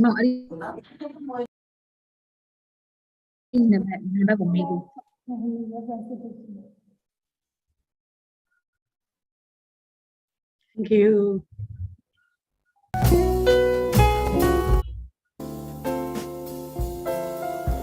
Thank you very much. Thank you.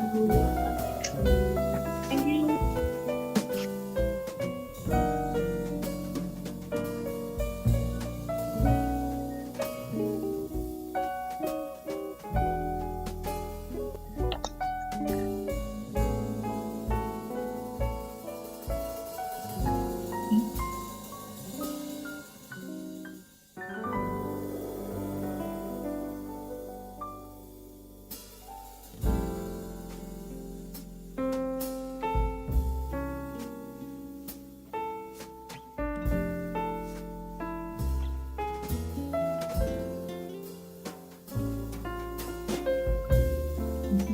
Đi là